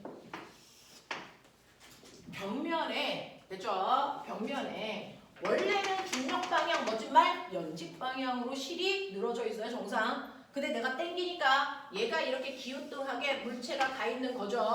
30도의 각도만큼 기우는 겁니다. 됐죠? 자, 그래서 내가 이쪽 방향으로 F라는 힘으로 당기고 있어. 자, 그렇다면 이 물체가 2kg짜리인데요. 이 물체에 작용하는 힘이 얼마이기 때문에 이 물체는 이 허공에 떠 있을까? 이거잖아요. 이 물체에 작용하는 힘 몇 개? G죠. 3개야. 맞아? 오케이. 뭐 있어? 그렇죠. 얘는 아래쪽으로 잡아당기는 지구의 중력이 있습니다. 거기서는 중력과 속도 9.8로 하라고 했지만 그건 너네끼리 하고 나하고는 10이야. 됐어. 20N의 중력으로 당긴다고 치자. 그리고 사람이 이쪽으로 F라는 힘으로 당긴다고 치자. 근데 이쪽으로도 안 가는 이유는 이 실이 잡아당기는 뭐가 존재하는 거니? 장력이라는 게 존재하기 때문에 합력이 0 됐다는 겁니다. 그러면 이 중에서 찍고 싶은 힘이 있죠. 뭡니까? 장력입니다. 장력을 수평 방향의 힘과 수직 방향의 힘으로 잘랐을 때 평행사변형을 그렸을 때 이 새끼가 대각선이라는 뜻입니다. 그랬을 때요. 요 각도가 30도이고 됐죠? 여기가 직각인 비타라는 겁니다. 납득해? 그러면 요 길이가 틉니다. 처음에 물리 배울 때 가장 어려운 게 힘분해 하는 거예요. 그거 하시는 거예요. 요 크기를 얼마로 보시면 되냐면 이 크기가 t 사인 30도입니다. 마주보고 있으니까. 그래서 2분의 1t만큼 1로 작용하는 힘이야. 얘는 코사인 30이니까 2분의 루트 3t만큼 작용해. 그러면요. 여기 있는 거 다 무시하셔도 되죠. 결국은 이 물체는 이 방향으로 힘을 받아요. 이 힘과 이 힘의 합력이 얼마? 0. 이 힘과 이 힘의 합력이 0 되는 상황이니까 정지다라는 의미입니다. 그렇죠? 그랬을 때 이 크기가 2분의 1t고 요 크기가 F니까 수평 방향 두 힘의 합력 0이면 돼요. 이 뜻이에요. 수직 방향의 두 힘의 합력도 같아야 정지입니다. 그러니까 얘는 2분의 루트 3t가 20이래요. 그러니까 t의 정체는 루트 3분의 40이래요. 그래서 거기에 답안지는 9.8을 곱해서 우리와는 숫자가 약간 다르지만 느낌만 잡으시면 돼요. 복잡하게 하려면 산수 계산에 집중할까봐 이렇게 보여드리는 겁니다. 그래서 t의 정체가 루트 3분의 40이니까 이거 여기다가 집어넣어 보세요. f도 구할 수 있어요. 됐어. 그러면 2분의 2 루트 3분의 40이 요거 계산한 값 그게 바로 f의 정체예요. 그래서 f는 루트 3분의 20의 크기입니다. 이렇게 간다는 얘기야. 됐죠? 비스듬한 힘은 언제나 존재하지 않습니다. 수평 방향의 힘과 수직 방향의 힘으로 분해하는 게 맞다. 알겠습니까? 네. 그래서 선생님이 이 책에 있는 내용 중에 너네가 가장 많이 질문할 수밖에 없는 그런 문제들을 해봐드리고 있고요. 자, 그 다음에 하나 보죠. 22번. 22번 보시면요. 거기에 무슨 도로래 있냐? 자, 얘 움직이니 고정이니? 고정이에요. 대가리가 천장에 매달려 있으면 얘는 고정입니다. 그러면 이런 식으로 고정도로래가 매달려 있고 여기를 바닥으로 실을 묶어버린 거예요. 그리고 여기에 물체가 이렇게 대롱대롱 있습니다. 여기에 얼마짜리가 있냐면 순수한 물체의 무게 5kg고요. 고정도로래도 무게 있어요. 1kg예요. 현실적인 얘기입니다. 그랬을 때요. 여기에서 내 고정된 끈 A 다른 쪽으로 매달았다 끈 A와 B 이 끈 A와 B에 걸려있는 힘의 크기가 얼마냐? 꼬맹아 2줄하고 2줄은 같은 줄이야 다른 줄이야? 다른 줄이니까 장력의 크기 달라요. 그죠? 그러면 잘 보자. 꼬맹아 이 새끼 이거 정지 합력 얼마? 합력 얼마? 0이야. 그러니까 얘는 지구가 아래쪽으로 56톤이라는 힘으로 잡아당겨. 그러면 끌려가지 않으려면 실이 당기는 힘도 얼마여야 돼? 50이어야 돼. 그쵸? 자, 그러면 여기에 있는 이 물체 가의 입장에서는 실이 이렇게 당겨. 그러면 이 고정도로의 입장에서는 실은 이렇게 당겨. 그러면 이 실은 이쪽 방향으로 50으로 당기는데 실이 두 개야? 같은 줄이야? 이 실도 얼마로 당기니? 50으로 당겨. 맞아? 맞아. 그러니까 A 걸려있는 장력은 얼마라고? 50N이 맞아. 되겠어? 그러면 꼬매가 B는 어때? B는 B의 입장 여기 보면 이 실도 이 방향으로 50이야. 이 실도 이 방향으로 50이야. 됐어? 근데 거기에 고정도로래가 매달려 있지. 얘도 이쪽으로 당기지. 이 실을. 얼마? 1kg니까 실. 그거 다 합한 게 이 실이 잡아당겨야 되는 또 다른 장력이라는 거지. 합쳐서 얼마 나오니? 110 나와. 거기서도 중력과 속도를 9.8로 줬기 때문에 숫자가 들어온 것 뿐이야. 숫자에 집중할 이유가 없어서 저는 중력과 속도 10으로 해서 보여드리는 것 뿐입니다. 이해해요? 이런 느낌입니다. 이런 느낌입니다. 됐죠? 그러면 이걸 배우고 나면 너네는 머리가 있다는 전제 조건 하에 24페이지 29번을 해결할 수 있어요. 24페이지에 29번이 돼야 돼. 못 본 사람들 해봐.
얘는 양심껏 여기에 그 정도의 무게 안 줬어.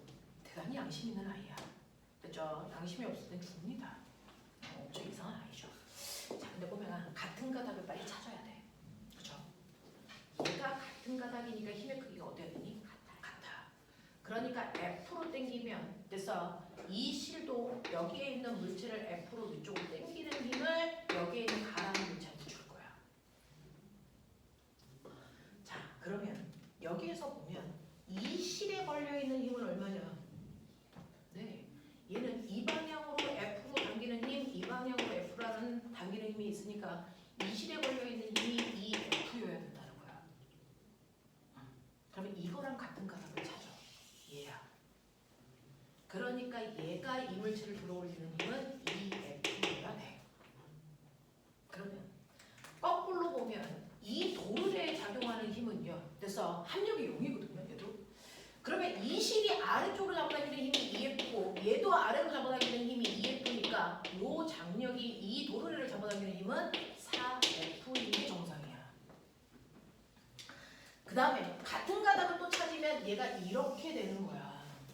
여기가 4F면 여기도 얼마여야 되니? 이게 4F여야 돼.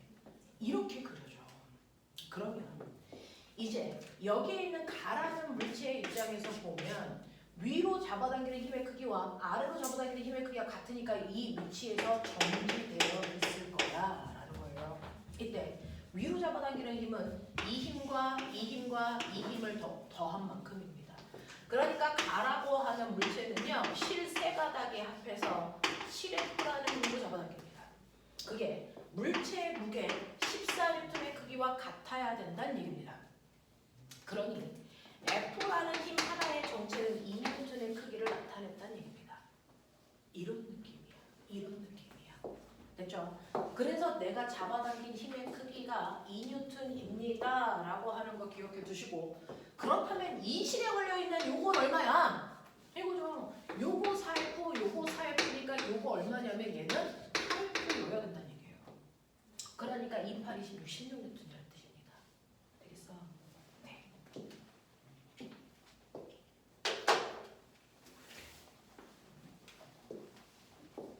은호 이해돼? 졸면 뒤져 씨. 30번 문제. 하이탑 문제. 하이탑 2. 너네 수업 시간에 했어. 약간 달라요. 약간 달라요. B 쪽에 저울 없어요. 그거 빼고 다 똑같아요. 됐죠? 네. 자, 이런 걸 했나요? 지랄했나요? 다시 풀어 빨리.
맞아요.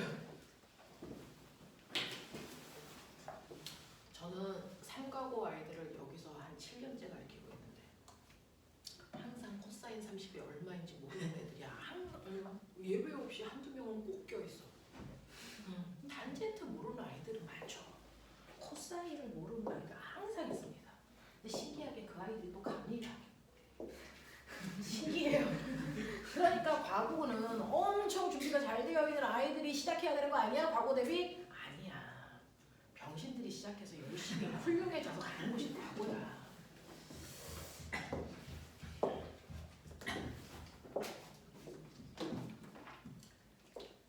태어날 때부터 머리 좋은 아이들은 극소수입니다. 그게 정수. 지랄하지 말고 대부분이 다 만들어지는 겁니다. 자, 봐봐. 힘 분해하는 거 열심히 하자. 이게 올리면 나오든 안 나오든 상관없어. 우리는 입시하기 위해서 꼭 필요해. 이게 영재도 과거든 입시할 때 꼭 필요하기 때문에 너네 하는 거야. 자, 봐. 첫 번째 작용하는 힘은요. 중력하고 장력하고 수직항력하고 이 세 개의 힘밖에 없어. 근데 얘네들이 비스듬하니까 찢는 것 뿐이야. 그쵸? 첫 번째 찢어야 되는 거 중력입니다. 이 중력을 경사면과 나란한 방향의 힘인 mg 쌍내려가 세타와 mg 콩눌러 세타로 나누는 것 뿐입니다. 그러면 중력은 없어져도 돼요. 또 하나, 비스듬한 방향으로 작용하는 장력도 나누는 겁니다. 경사면과 나란한 방향의 힘과 경사면과 수직한 방향의 힘으로 나누는 것 뿐입니다. 됐죠? 위치 확인하시면 요 힘이 코사인 30이니까 2분의 루트 3 t인 거고요. 얘는 사인 30이니까 2분의 1 t로 표현하는 것 뿐입니다. 그럼 이 장력의 정체도 없어지는 거예요. 그래서 경사면과 수직 방향으로 작용하는 힘 보시면 이 힘하고 됐습니까? 요 힘을 합한 만큼이 수직항력 만든다 이런 뜻이잖아요. 되겠습니까? 이런 거예요. 그 다음에 요 힘의 크기와 요 힘의 크기는 반드시 어때야 된다? 같아야 된다. 이런 얘기 아닙니까? 그러니 경사면과 나란한 2분의 1 mg라고 하는 요 힘의 크기가 정확하게 요 힘의 크기와 같으면 돼. 그러니 장력의 정체가 얼마냐면 장력의 정체는 루트 3분의 1 mg면 돼. 요 크기가 저 실에 걸려 있어. 근데 이 식이 한 가닥이기 때문에 얘를 당기는 힘이 똑같이 루트 3분의 1 mg면 돼. 근데 얘가 정지되어 있기 때문에 얘의 모르는 질량도 됐어. 라지 mg가 얘랑 같으면 된다는 얘기야. 그래서 치우시면 라지 m의 정체가 루트 3분의 1이라는 얘기야. 됐어? 이런 얘기야. 이런 얘기야. 그죠? 선생님은 30년 동안 이거 했어요. 그러니까 별거 아니지만 느레는 이제 이틀 됐습니다. 열심히 반복하셔야 돼요. 자, 이런 것들이 여러분들 되면 힘을 합성하는 게 되더라 라는 겁니다. 그래서 힘 중에서 여러분들 탄성력이라는 정체 봤고요. 마찰력이라는 정체도 봤습니다. 자, 근데 여러분들이 뭐니 해도 저쪽에서 작용하는 힘은 탄성력, 마찰력, 그 다음에 뭐죠? 부력입니다. 부력이 열나 중요합니다. 부력은 독립된 문제가 나옵니다. 부력 자체가 나온다고요. 그래서 다른 것들은 독립된 문제가 나오기가 쉽지가 않습니다. 그 힘만으로. 근데 부력은 그 자체가 독립된 문제로 나온다는 겁니다. 여러분들이 알고 있는 부력이라는 건 반드시 물이나 공기라고 하는 멋진 말, 유체 됐습니까? 유체 속에 있는 물체가 반드시 어느 방향으로? 중력 반대 방향입니다. 무조건 중력과 반대 방향으로 반대입니다. 그럼 꼬맹아 머리 있는 척해. 부력은요 누구 때문에 생기는 힘이야? 그러면 우주에 가면 부력이 있니 없니? 없어. 중력이 없거든. 됐어? 그래서 부력은 중력이 만드는 힘이야. 중력이 없으면 부력 같은 건 작용할 수가 없어. 알겠어? 그래서 중력과 반대 방향으로 작용하는 부력인데요. 이 부력의 크기를 알 수 있는 방법은 더럽게 많습니다. 그 경우들을 주는 거야. 부력 구해봐 라고 합니다. 내가 여기에 이런 물체가 있어요. 이 물체가 됐어. 부력을 얼마 받을까? 이거 물어보는 거예요. 됐어? 그 부력이라는 걸 하기 위해서 여러분들이 먼저 아셔야 되는 우리가 맨날 쓰는 질량이라는 거 이거 계산으로도 가능한 값이다. 왜? 중학교 2학년 때 밀도는 부피분의 질량이라고 했기 때문에 질량이라는 건 밀도 곱하기 부피로 해결 가능한 값이다 라고 합니다. 그래서 여러분들이 알고 있는 질량 M은 밀도를 로라고 쓰거든요. 그래서 화학에서는 D라고 쓰고요. 우린 로라고 써요. 로 V 이걸로 계산해. 됐어? 그러면 물체에 작용하는 무게라는 거조차도 계산을 할 수 있다. mg가 무게니까. 그러니까 우리는 됐어. 무게라고 하는 거 로 vg로 계산하면 된다. 이 로는 그 물체의 밀도이고요. v는 그 물체의 부피여요.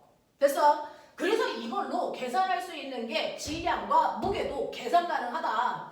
세 번째, 여러분들이 알고 있는 압력. 물이 가하면 수압이고 공기가 가하면 기압이고 힘이 가하면 압력이라고 하겠죠. 그 압력이라고 하는 것조차도 계산할 수 있다. 어떤 물체가 있을 때요. 이 물체가 바닥면을 얼마의 압력으로 누르니? 라는 얘기를 합니다. 됐어? 그 압력을 계산하는 방법은 그 물체가 바닥면을 수직으로 누르는 힘에다가 물체는 저기 무게만큼 누르겠죠. 그리고 그 힘이 작용하는 바닥면의 면적으로 나눈 값이 바로 압력의 정체다. 그죠? 그러니까 면적은 좁아야 압력이 큰 거야. 그러니까 우리는 삼각 플라스크를 놓을 때도 거꾸로 놔야 이 새끼가 누르는 압력이 크겠죠.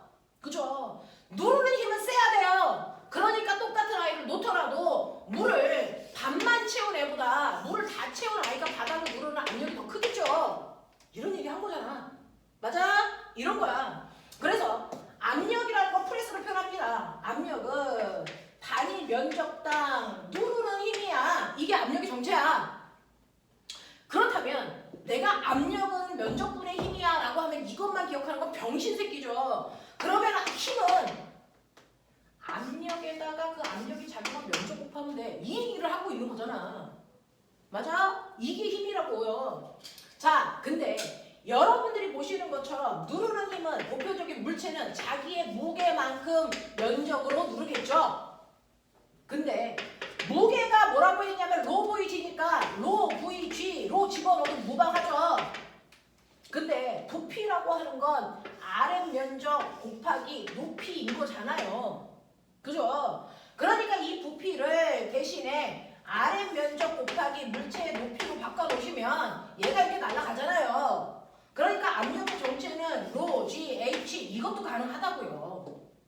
이해돼? 로 g h 로 g h 알겠어? 그래서 압력이라고 하는 거 여러분들 이렇게 쓰지만 사실은 로, G, H 가능해. 이런 것들이야. 일로 와, 네 자리야. 왜 이렇게 빨리 밥은 먹고 왔냐?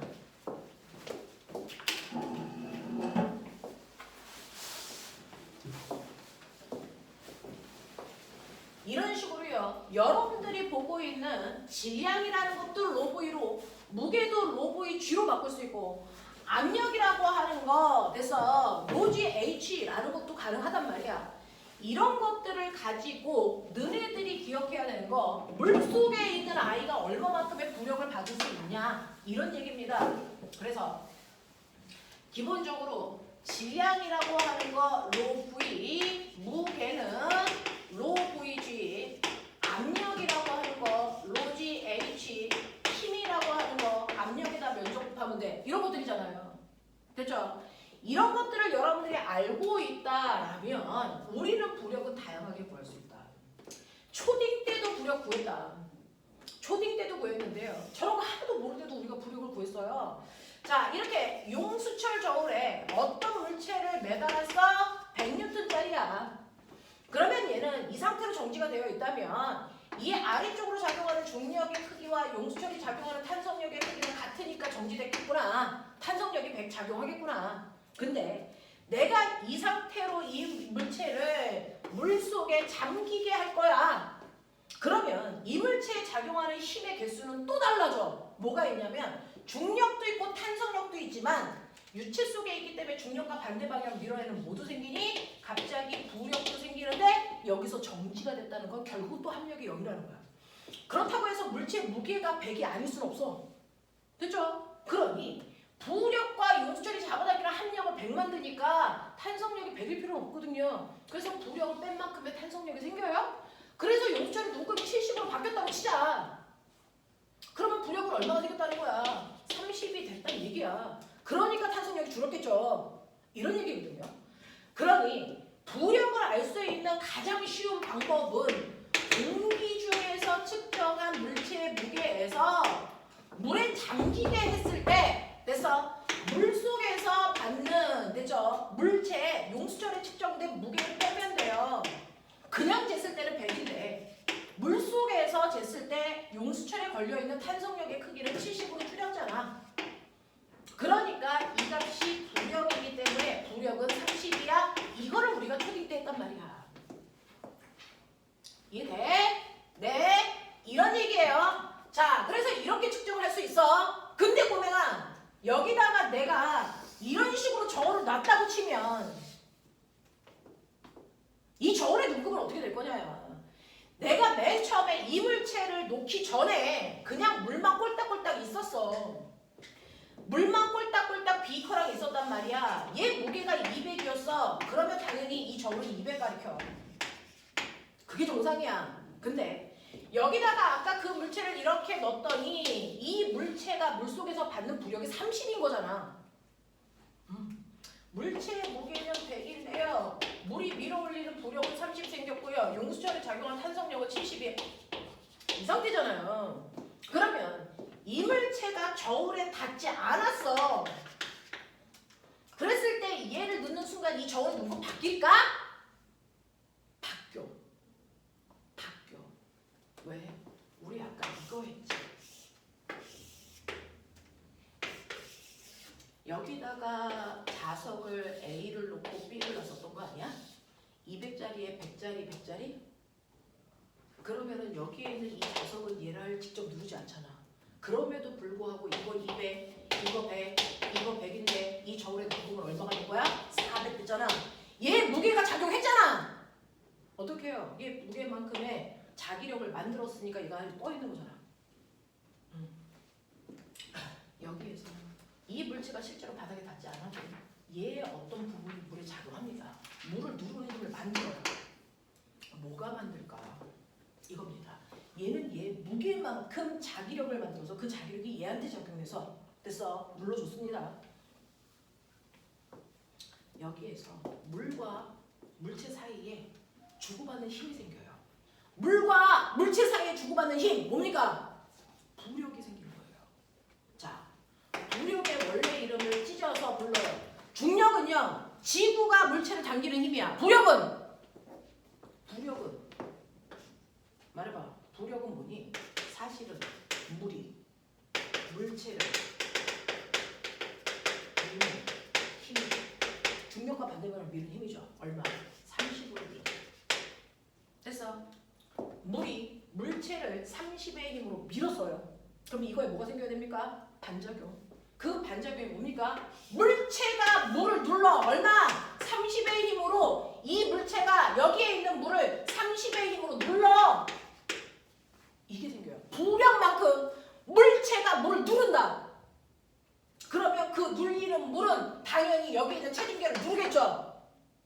그러니까 체중계에 추가되는 게 뭡니까? 부력만큼이 추가돼서 눌리기 때문에 얘는 정확하게 얼마가 가르쳐야 된다? 230을 가르쳐야 된다. 알겠어? 네. 실제로요. 허공에 떠 있는 것처럼 보이는 물체가 이 아래쪽에 있는 체중계에 영향을 줍니다. 그 영향 주는 값이 얼마인지를 찾아야 된다고요. 그게 이 체중계의 변화라고요. 됐어? 그래서 바닥에 닿지 않아도 예를 들면 이 체중계의 눈곱이 늘어나요. 이 늘어나는 눈곱만큼이 작용하는 부력이라고요. 되겠어요? 이거 찾는 거야. 이거 찾는 거야. 그래서 물체를 물 속에 넣었을 때요. 그 물의 무게를 측정하는 체중계의 변화가 바로 부력의 크기입니다. 됐죠? 네. 그래서 밑에 있는 체중계 변화 이게 물체가 물속에서 받는 부력이에요. 부력이에요. 자, 그 다음에 부력의 크기를 측정할 수 있는 방법이 또 있어요. 얼마냐면요. 여기 물이 꼴딱꼴딱 이렇게 있어요. 있는데 내가 어떤 물체를 넣습니다. 여기에 물이 가득 차 있었는데 어떤 물체를 이렇게 넣어요. 그럼 이 물체가 들어가는 부피만큼 여기에 있던 물은 있을 수 없죠. 그러니까 뭐합니까? 넘칩니다. 그래서 여기에 넘친 물의 부피는 정확하게 얘가 차지하는 부피만큼의 물이 넘쳤을 거예요. 그죠? 그래서 물 대신에 얘가 들어갔어요. 그랬을 때 얘가 받는 부력을 알 수 있는 방법은 넘친 물에 뭐를 재도 된다고요? 무게를 재도 돼요. 넘친 물에 무게를 재는 거지 부피를 재는 게 아니야. 알겠어? 네. 그러면 넘친 물의 부피가 이 물체의 부피와 똑같이 V가 넘쳤어. 그럼 물의 무게 어떻게 됩니까? 여기 써있죠? 무게. 됐죠? 물의 밀도를 로 제로, 물체의 밀도를 로 라고 하자. 그러면 물의 무게는요 당연히 물의 밀도에다가 해서 물의 부피에다가 중력 가속도를 곱한 만큼이 넘친 물의 무게이고 이게 곧 물체에 작용하는 부력의 크기다. 알겠습니까? 이 얘기예요. 그러니까 부력의 크기는 바로 넘친 물의 무게야. 알겠어? 그럼 선생님 물에 넘치는 양은 뭐가 결정해요? 얘의 질량이 결정하냐? 얘의 부피가 결정하냐? 부피가 결정해요. 똑같이 1kg인데 와 1kg다. 근데 A는 요만큼의 부피가 1kg야. 근데 어떤 애는요 밀도가 작아서요 똑같이 1kg지만 부피가 2배예요. 이게 1kg야. 그럼 꼬맹아 얘가 들어갈 때 넘친 물의 부피는 V죠. 얘가 들어갈 때 넘친 물의 부피는 얼마니? 얼마니? 불러. 2V. 맞아? 그럼 부력은요 A가 더 크게 받는 거야? B가 더 크게 받는 거야? B. 몇 배? 2배. 알겠어? 이 얘기야. 됐죠? 실제로 부력은요 부피가 만드는 거야. 알겠니? 다시 말해. 얘 부피가 그래서 이 부피만큼의 물의 무게가 바로 부력이야. 얘 부피에 해당되는 물의 무게가 부피라고. 되겠어? 이거야. 그러니까 꼬맹아 어떤 애가 있어? 물이 있는데요. 어떤 애를요 요만큼만 물속에 잠기게 했어. 3분의 1V. 자 똑같은 물이에요. 얘를 조금 더 꾹 눌러서 절반 잠기게 했어. 2분의 1V. 되죠? 부력은요 A가 크게 받을까요? B가 크게 받을까요? 네. 얘가 들어가면서 넘치는 물의 무게만큼이죠. 얘는 얼마? 3분의 1V만큼의 됐어. 부력을 받을 거고요. 얘는 얼마? 2분의 1V만큼의 물을 넘치게 했을 거잖아. 됐어? 그만큼의 부력을 받잖아요. 그러니까 얘가 받는 부력이 더 커요. 물속에 잠긴 부피가 클수록 그만큼 물을 밀어냈을 거니까. 알겠어? 이게 부력이야. 이게 부력이야. 되겠어? 느껴봐. 알겠니? 되겠냐? 이런 얘기야. 자, 그래서 꼬맹아 너 해봐. 꼴딱꼴딱 비커에 물 꽉 찼어. 얘 무게 잴 거야. 1번이야. 여기에다가 어떤 물체를 넣으니까 그 물체가 들어간 만큼 물은 넘쳤겠죠. 그래서 물체가 이렇게 떠 있어요. 물은 넘쳤어요. 넘친 물은 버렸어요. 그리고 저울에 올려놓고 무게 잴 겁니다. 2번입니다.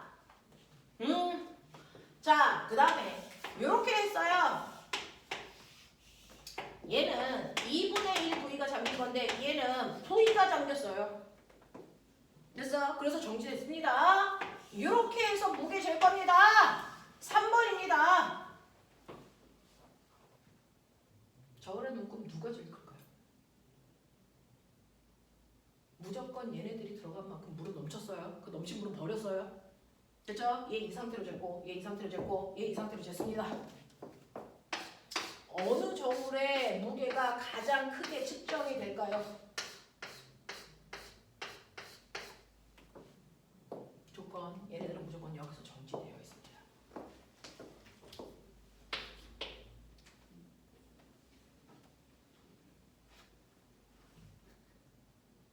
아이! 이 개놈의 새끼들이 수업 시간에 쳐 졸고 이런 개새끼들이 누구의 무게가 가장 크게 측정됐을까요? 3번. 같을 것 같아요. 어? 같을 같을 것 같아요. 은호는 근데 3번이래요. 이 미친년아 같진 않아. 3번이야. 이렇게 은호가 얘기했습니다. 몇 번일까요? 같을 거. 같을 것 같습니까? 네, 아닌 거예요. 몰라요. 물어본 거잖아요. 답을 하십시오. 물에 버려. 이미 나간 만큼 나가고 누른 만큼 누른 거 아닌가요? 힌트는 뭐냐면 정지입니다. 이 새끼 밑으로 누르는 무게 됐어. 그게 10이라고 치자. 그래서 정지라면 얘가 받는 부력의 크기도 얼마? 10N입니다. 그럼 부력을 10 만들려면 10만큼의 물은 뭐 했다는 거야? 넘쳤다는 겁니다.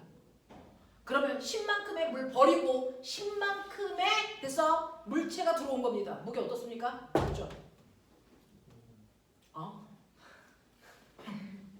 자! 얘도요. 됐죠? 네. 얘도요.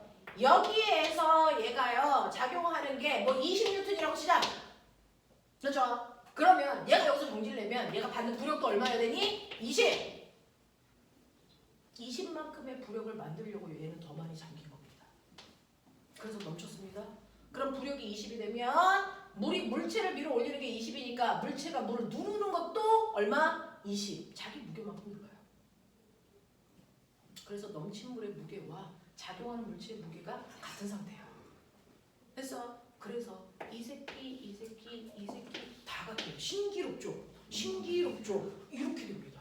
이렇게 됩니다. 납득하냐? 오케이. 이게 영재 문제였어요. 이게 영재, 네. 저기 영재. 이게 영재 문제였어요. 영재 100번. 네, 이게 영재 문제였어요. 선생님 저 영재 안 돼요. 네.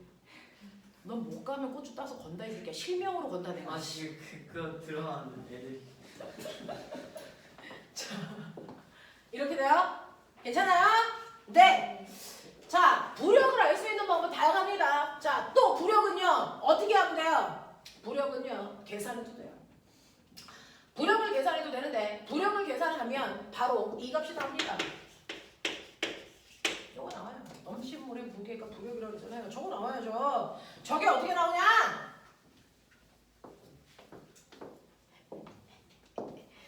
선생님이 너네 결석하면 유튜브 찍어서 올리셔. 영상 주죠. 근데 선생님이 이걸 비공개로 안 하고 공개로 해서 올리니까 외부 애들이 막 봐요. 선생님 영상 하나가 외부 링크에 떴대요. 저도 몰랐는데. 그래서 어떤 영상 하나를 보니까 클릭 개수가 400개인가 이렇게 나왔어요. 그래서 거기 봤는데 댓글이 있어요.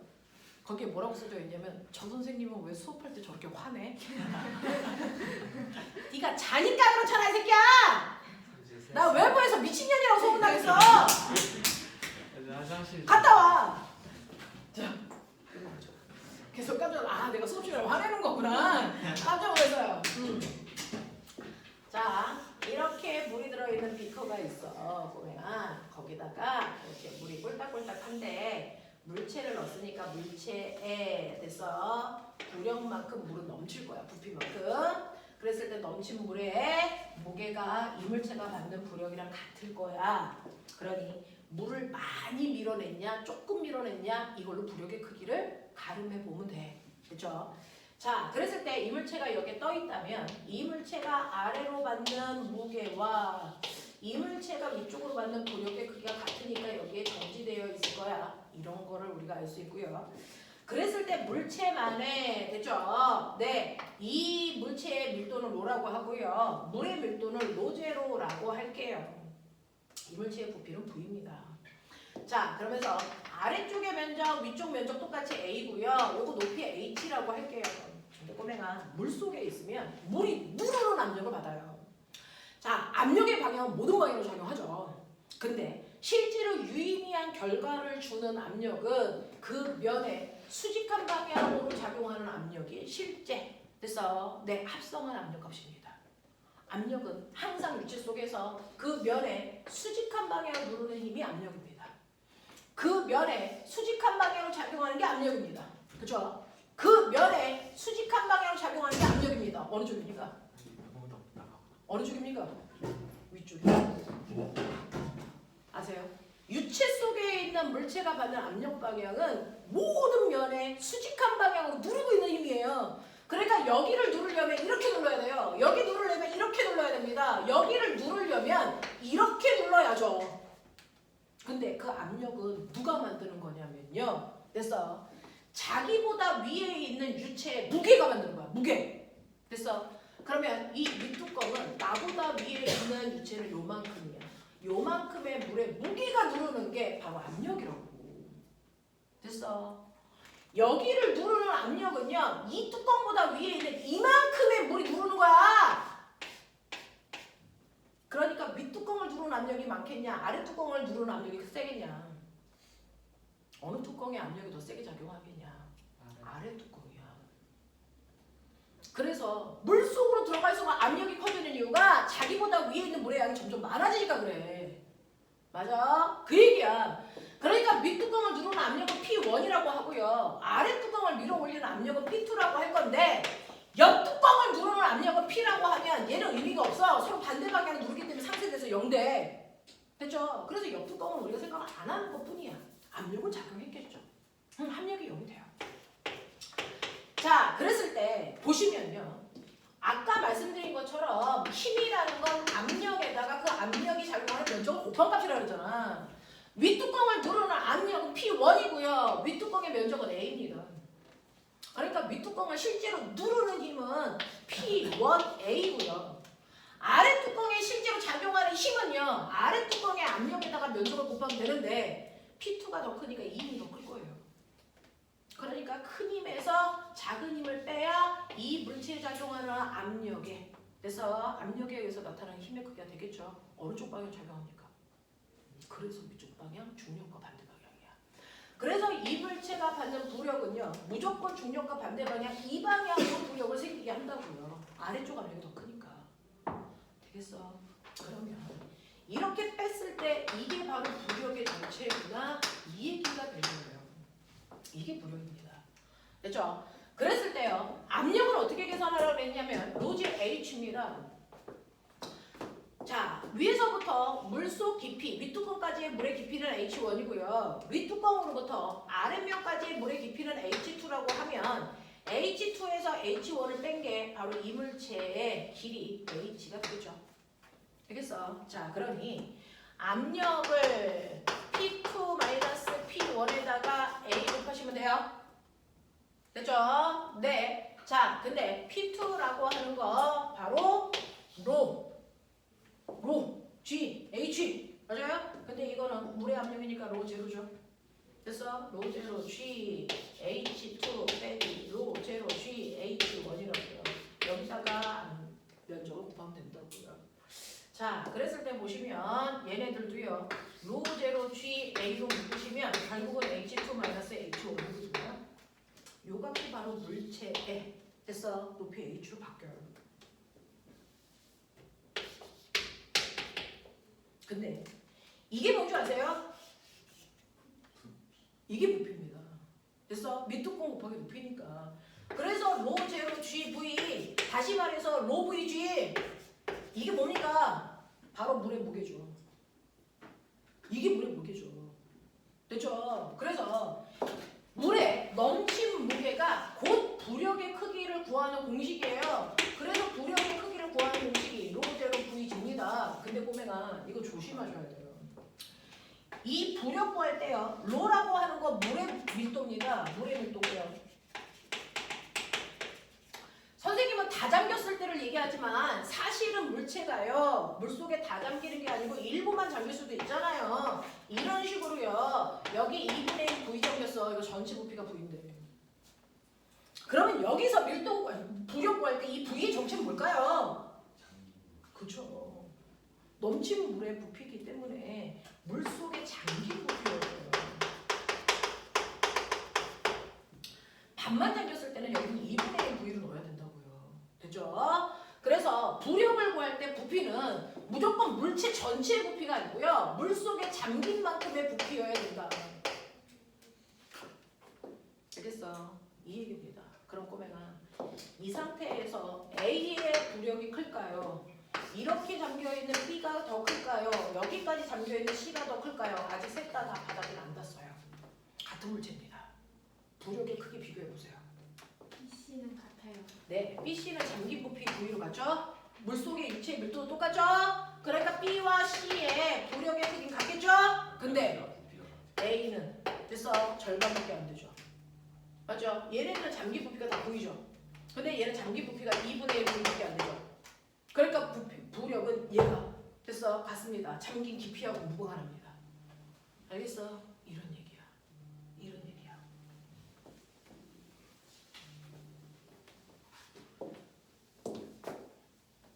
납득돼? 하겠어. 나중에 부력 때문에 틀리면 다 뒤져. 그래서 부력은 독립된 문제로 나옵니다. 그러니까 틀리시면 안 됩니다. 자, 이런 얘기입니다. 그럼 꼬맹아, 지금은 숫자가 기억이 안 나요. 그냥 상황만 봐. 어떤 물질을 집어넣을까요? 여기가 3분의 1 V가 잠긴 상태로 평형. 합력 얼마? 0. 그러니까 얘가 아래쪽으로 작용하는 물체의 무게와 위쪽으로 잡아당기는 부력의 크기가 같았어. 그 뜻이야. 근데 내가 얘를 손으로 억지로 조금 더 눌러서 얘가요 조금 더 잠기게 할게요. X만큼 더 잠겼다고 치자. 그러면 이때는 뭐가 커지냐? 이때는 이거 합력이 0은 아닐 거잖아. 뭐가 더 커지냐? 조금 더 잠겼으니까 뭐가 더 커지겠냐? 부력이 더 커져. 그러니까 이 힘이 얘보다 더 커. 얘가 10이면 얘는 한 15. 이 정도 된 거야. 됐어? 부력이 더 크니까 손으로 누르지 않으면 얘는 튕겨 올라갈 거야. 그래서 이렇게 누르고 있다가 손을 갑자기 탁 하고 쳐. 그럼 어떻게 되니? 위쪽 방향으로 5N의 알자 힘이 작용하는 만큼 물체가 뭐 하겠니? 탁 하고 움직이지. 그때 가속도가 얼마니? 이거 구하는 문제가 영재 문제야. 알겠어? 알겠어? 이런 얘기야. 이런 얘기야. 내가 눌러주면 평형 상태에서 눌러주면 부력이 더 커져. 더 많이 잠기니까. 그랬다가 손을 치우면 얘가 알자 힘이 돼서 가속도를 만들어. 알자 힘을 질량으로 나누면 가속도인 거잖아. 그렇죠? 네. 그래서 이거 X만큼 눌렀을 때 추가된 부력 로그 제로. 그래서 요거 밑바닥 면적 A. 이게 추가된 부력이죠. 그죠? V가 요거잖아요. 밑면적 곱하기 높이. 요만큼 더 잠겼잖아요. 됐죠? 네, 로 보이지? 요만큼이 알자 힘이 됩니다. 됐어? 그게 물체에 뭘 만듭니까? 가속도를 만들어요. 그러면 이거 물체의 질량으로 나누시면 되는데 물체의 밀도는 로라고 할게요. 이거 뭡니까? 로. 뭡니까? 보이죠? V가 뭡니까? 이 물체 밑바닥 면적에다가 요거 전체 높이 H 요거 아닙니까? 요게 알자 힘이 돼. 그래서 네, 이게 알자 힘이고 질량으로 나눴으니까 이게 가속도야. 그래서 가속도의 크기 보여요? 뭐 이런 식으로 계산해요. 예, 영재 문제입니다. 됐죠? 여기까지. 됐죠? 이런 일도 가능합니다. 말하는 겁니다. 자, 그래서 부력이라는 거 이런 식으로 여러분들이 다루시면 된다. 이게 부력이다. 부력을 알 수 있는 방법을 보여드렸습니다. 네 가지로. 됐죠? 하겠죠? 네, 이런 겁니다. 자, 그러면 부력이라고 하는 힘도 봤으니 여러분들이 보셔야 되는 마지막의 힘은 뭐냐면요. 꼬맹아, 자유낙하예요. 자유낙하입니다. V, P, 그래프 그려봐. 처음 속도가 0인 상태로 자유낙하해. 그려. 시간 속도 그래프. 어떻게 되냐? 이렇게 되죠? 이거 기울기가 뭐냐? 중력 가속도죠. 지구는 얼마입니까? 10이죠. 그러니까 20m 낙하하기 위해서 몇 초 걸린다 그랬어? 2초 걸린다 그랬죠? 맞아? 근데 꼬맹아 여기가 지구가 아니고 달이면 6분의 1이야. 뭐가 바뀌니? 기울기가 바뀌죠? 이렇게 되죠? 그럼 똑같이 20m 낙하려면 똑같이 20m 낙하려면 12초. 너네 이거 낙하거리 어떻게 구하니? 삼각형 넓이. 자, t초 동안 늘어난 속도 이거 어떻게 구하죠? 처음 속도 있는 상태로 속도가 일정하게 빨라져. 가속도 a야. t초 지났어. 속도 증가량이 얼마니? 요거 at. 속도는 항상 가속도 곱하기 시간만큼 증가합니다. 이거 gt입니다. 그러니까 여기가 t면 여기가 얼마니까 이게 gt입니다. 맞아?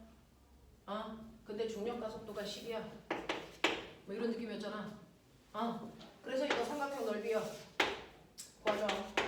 2분의 1 GT 기억나니? 이게 낙하거리. 이거 어디서 왔어? 뒤져. 등가속도 공식에서 간거리 구하는 식. 뒤진다? 어떻게 구하냐? S는 V제곱 T 플러스 2분의 1 AT 제곱. 근데 자연학과는 처음 속도가 얼마야? 0. 그래서 낙하거리 H는 2분의 1 GT 제곱. 죽어도 이건 외워라. 나중에 치매 걸려도 이 얘기를 할 수 있게 외워라. 2분의 1 GT 제곱이다. 알겠어? 지구의 중력 가속도 얼마라고? 10이니까 새끼야 계산해. 얼마야? 5T 제곱. 이게 낙하거리야 얼마? 근데 20m 낙하해서 몇 초 걸려? 2초. 그러니까 그렇다고요.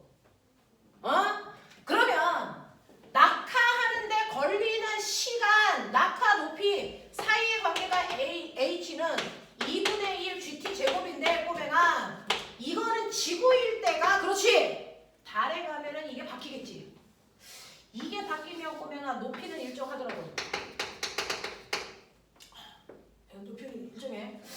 20m 높이에서 낙하시킬 건데 여기는 지구, 여기는 달. 떨어질 때 걸린 시간이 같겠냐? 다르겠죠. 시간이요.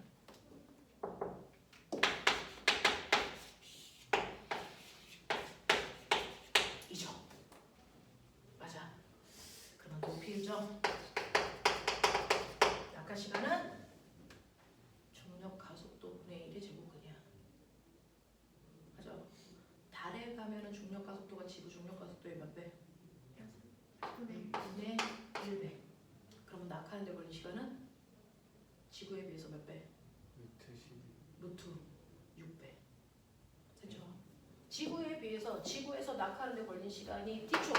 여기까지 오면 20m 낙하한다면 달에 가면은 가속도가 훨씬 더 작잖아요? 그렇죠? 이렇게 가야 이 넓이가 20이 되겠죠? 이때 이 시간이 지구의 시간이 몇 배냐고 물어본 거잖아. 몇 배예요? 루트 6배입니다.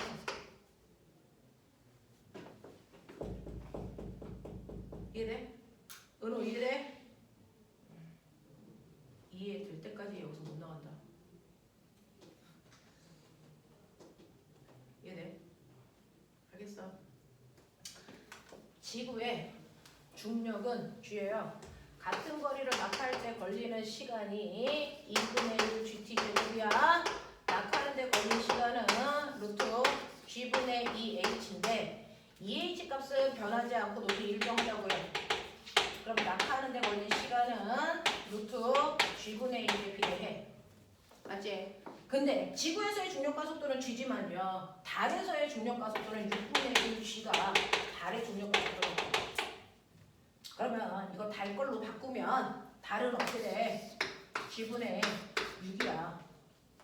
그러니 지구의 낙하 시간에 비해서 달에서의 낙하 시간은 루트 6배도 길어져.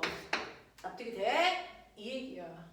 그러니까 지구에서 2초 만에 낙하를 하는 높이였다면 달에 가면 2분의 2 루트 6 만에 떨어진다고요. 알겠어? 이거예요. 자, 그래서 실제로 물체가 떨어질 때 걸리는 시간을 결정하는 건 천체에서는 중력 가속도예요. 중력 가속도만 같으면 낙하하는 데 걸린 시간은 똑같아요. 그래서 우리 1km든 100km든 같은 높이에서 물체를 낙하시킬 때 자유낙하한다면 이 물체가 받는 가속도의 크기가 같으니까 동시에 떨어져 이렇게 얘기했죠. 그러면 나 물어볼게요. 얘를 떨어뜨리나 얘를 떨어뜨리나 같은 높이에서 떨어지는데 걸린 시간은 같아? 그러면 떨어지는데 걸린 시간이 같은 이유는 A와 B에 작용하는 힘의 크기가 같기 때문이다. OX. 얘네가 동시에 떨어져요. 동시에 떨어지는 이유는 둘이 받는 힘의 크기가 같기 때문이다. OX. X입니다. 이 새끼는 지구에서 얼마의 힘으로 잡아당기니? 10N. 얘는 얼마의 힘으로 잡아당기니? 1000N. 힘의 크기는 전혀 다릅니다. 그래도 동시에 떨어집니다. 그래서 떨어지는 데 걸린 시간을 결정하는 건 힘이 아니고 가속도입니다. 가속도라는 건 물체가 받는 힘을요 질량으로 나누시면 되는 거라서 보시는 것처럼 질량은 가속도에 영향을 주지 않습니다. 알겠어? 가속도에 영향을 주지 않습니다. 그러니까 1km나 100km나 떨어뜨리면 같은 높이에서 동시에 떨어질 수밖에 없어요. 그렇죠? 자, 근데 보면은 이건 자유낙하예요. 공기 저항이 있으면. 공기 저항이 있으면요. 물체가 떨어지면서 공기 저항을 받아요. 그러면 물체가 떨어지면서 중력만 받는 게 아니고 공기 저항이라는 것도 받아. 그러면 공기 저항은 뭐에 의해 결정될까요? 네, 물체의 밑바닥의 면적, 그 다음에 물체의 거칠기. 그래서 이런 것도 영향을 주지만 더 큰 영향을 주는 건 물체의 낙하 속도예요. 꼬매면 봐. 여기에 엄청난 양의 공기가 가득 차 있는 거 아세요? 자, 그럼 물체가 들어가려면 자기가 들어갈 만큼의 부피를 공기를 밀어내야 되잖아요. 밀면서 들어가고 밀면서 들어가는 거야. 공기를 미는 힘이 센 애들은 빨리 들어가죠. 낙하속도가 빠르겠죠. 근데 공기를 밀어낼 힘이 별로 없는 애들은 그래서 낙하속도가 느립니다. 알겠어? 공기를 밀어내야 들어가지. 들어가야 떨어지지. 알겠어? 공기를 밀어내는 힘이 세야 빨리빨리 떨어져요. 그러니까 무거운 애가 빨리 떨어지니 가벼운 애가 빨리 떨어지니 무거운 애가 빨리 밀어내니까 빨리 떨어지는 거야. 실제로 공기 있을 땐. 알겠어? 그런 얘기야. 그러니 실제로 공기가 없는 상황에서만 자유낙하, 질량하고 무관하게 시간에 따라 속도는 일정하게 증가해. 가속도 중력 가속도야. 근데 공기 저항이 있다는 생각을 한 번은 해보자. 공기 저항이 있으면요. 얘가요. 천천히 떨어질 때는 공기를 조금만 밀면 되니까. 그래서 잘 떨어져. 근데 속도가 빨라지면 한꺼번에 많이 밀어내야 되니까 힘이 많이 들어. 되겠냐? 그래서 실제로 공기가 받는 공기 저항은요. 물체의 거칠기와 표면적의 면적에 의해서 생기는 상수값에 낙하할 때 속력, 이게 바로 물체가 떨어질 때 공기로부터 받는 저항의 크기예요. KV예요. KV. 그래서 K 값은 상수, 같은 물체가 떨어질 때 되죠. 걔가 받는 상수 값은 똑같은데 똑같은 물체가 떨어지더라도 속도가 3일 때와 속도가 30일 때 받는 공기 저항 값은 달라요. 속도가 빠를수록 저항 값은 훨씬 더 많이 받습니다. 됐죠? 그래서 공기 저항 값은 KV입니다. 그러면 처음에는 속도가 작으니까 물체가 이렇게 떨어지는데 무게가 10N인데요. 처음에는 속도가 없어. 그럼 저항도 없어. 10이야. 그럼 이때는 가속도가 뭐야? 중력 가속도야. 그죠? 그랬다가 속도가 생깁니다. 1, 2, 3, 4 생기면 공기 저항이 그때부터 생기죠. 공기 저항이 1N, 2N, 속도가 빨라질수록 3N, 4N 이렇게 생길 거야. 그러면 공기 저항이 1N 있을 때 물체가 아래쪽으로 떨어지는 R자임 얼마? 9N의 힘의 가속도를 만들면서 떨어져. 어떻게? 자, 공기 저항이 2 됐어 이제. 됐어. 2 됐어. 2 되면 얼마? 8N의 R자 힘으로 가속도를 만들면서 떨어져. 됐어. 그러면 가속도가요. 보면은 9N일 때보다 8N일 때는 가속도가 뭐해지니? 작아지겠죠. R자 힘이 작아져요. 가속도는 M분의 F인데 F라고 하는 R자 힘은 물체의 무게에서 공기 저항을 빼는데 근데 떨어질수록 공기 저항이 커지지? 그러면 R자 힘의 크기는 점점 뭐해져? 작아져. 8, 9, 8, 7, 6, 5, 4, 3, 2, 1 이렇게 줄어들 거야. 그러니 얘가 떨어질 때 가속도 일정할 수가 없어. 줄어들어야 돼. 어떻게 그려?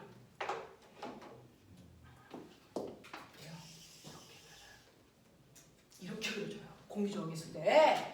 자, 그랬다가 얘가 만약에 됐죠? 알자 힘이 0 됐다. 알자 힘이 0 됐습니다. 알자 힘이 0이라는 거, 가속도가 0이라는 거 뭡니까? 가속도가 0 되면 어떤 일이 발생해요? 속도가 네, 등속 운동합니다. 그래서요, 물체가 떨어지다가요. 알자 힘이 줄어드니까 가속도의 크기가 감소해서 속도 됐어? 증가량이 점점 작아지는 거죠. 그랬다가 가속도가 0이 되는 순간 등속도는 쭉 떨어집니다. 됐어? 네, 그래서 낙하하는 물체는요. 실제로는 1초당 속력이 10씩 무한대로 빨라지는 일이 절대 발생하지 않는다. 왜? 지구에는 공기 저항이 있어서. 됐어? 그래서 어느 정도까지만 속도가 빨라지다가 더 이상 속도가 늘어나지 않는 등속도가 돼요. 선생님, 그러면 이거 알짜힘 가속도가 0 됐다가 이거 마이너스 1 되진 않아요? 병신 새끼 씨. 이게요. 공기 저항이 물체의 무게보다 더 클 수가 없어요. 왜요? 무게가 커져야 아래쪽으로 잡아당기는 힘이 세져야 속도가 빨라질 거 아니야. 네, 근데 공기 저항과 무게가 같아지면 더 이상 아래쪽으로 잡아당기는 힘이 없으니까 알짜 힘이 0이니까 등속도로 가요. 그러니까 속도가 더 빨라지지 않기 때문에 이게 마이너스 1이 되는 경우는 존재하잖아. 됐어. 그래서 언제까지 빨라지냐면 물체에 작용하는 무게와 공기 저항이 같아질 때까지만 속도가 증가하는 거예요. 그래서 그 순간부터는 속도가 늘어나지 않는 등속도 운동을 합니다. 그래서 이 등속도 구간은 물체의 무게와 공기 저항의 크기가 같아지는 순간 이때까지만 속도가 빨라져. 그 속도를 우리가 뭐라 그런다? 아래로 떨어질 때 가는 최대의 속도, 중간 속도라고 부른다. 되겠어? 이런 것들은 수업 시간에 하기가 힘듭니다. 자, 그래서 보세요. 물체의 무게와 공기 저항이 같아지는 속도. 그래서 이 중단 속도가 얼마입니까? 중단 속도는요. K분의 mg만큼 빨라집니다. 중단 속도는 K분의 mg야. 상수값인 K는 변하지 않고 일정하겠죠? 그러면 결국은 중단 속도는 무거운 새끼가 중단 속도가 커. 그러면 열나 가벼운 애가 누구게? 하늘에서 떨어지는 빗방울. 되겠어? 빗방울 하나가 1g보다 훨씬 더 작겠죠? 그럼 걔는 중단 속도가 열나? 작겠죠? 사실은요. 하늘에서 떨어지는 빗방울은요. 저기 구름 위에서 떨어져요. 자, 구름이 가장 높으면 땅으로부터 몇 킬로? 대답 못하면 히라솔레 때 다 보낼 거야! 6,400. 지랄! 야, 6,400은 지표면에서 지구 중심까지 거리고 이씨 대기권은 아무리 높아도 1,000km야 이 새끼야. 10kg 아니에요? 맞아요. 실제로요. 구름은 어디까지만 생기냐면 대륙권까지만 생깁니다. 이거 중학교 3학년 됐어. 2단원 문제입니다. 중학교 3학년 2단원 지구과학이라서 그때 해드릴 거예요. 히라쌤이. 그래서 구름은 아무리 높아봤자 지표면으로부터 10km 높이에 떠 있어요. 거기 10km 높이에 있던 물방울이 떨어지는 게 빗방울이에요. 그러면 10km니까 와 10,000m예요. 10,000m에 위치 에너지가 됐어? 운동 에너지로 바뀌어서 우리 머리통에 떨어져요. 죽는 거 아니에요? mg만 이게 운동 에너지가 되는 거죠. 그러면 총알 맞으면 뒤지죠. 총알이 무거워서? 아닙니다. 총알 무게는 무겁지 않습니다. 2g, 3g밖에 안 돼요. 근데 걔를 맞으면 죽는 이유가 뭡니까? 운동 에너지가 크죠. 열나 속도가 빨라서 그렇습니다. 근데 빗방울 속도는 자유낙하한다면 총알 속도보다 빠릅니다.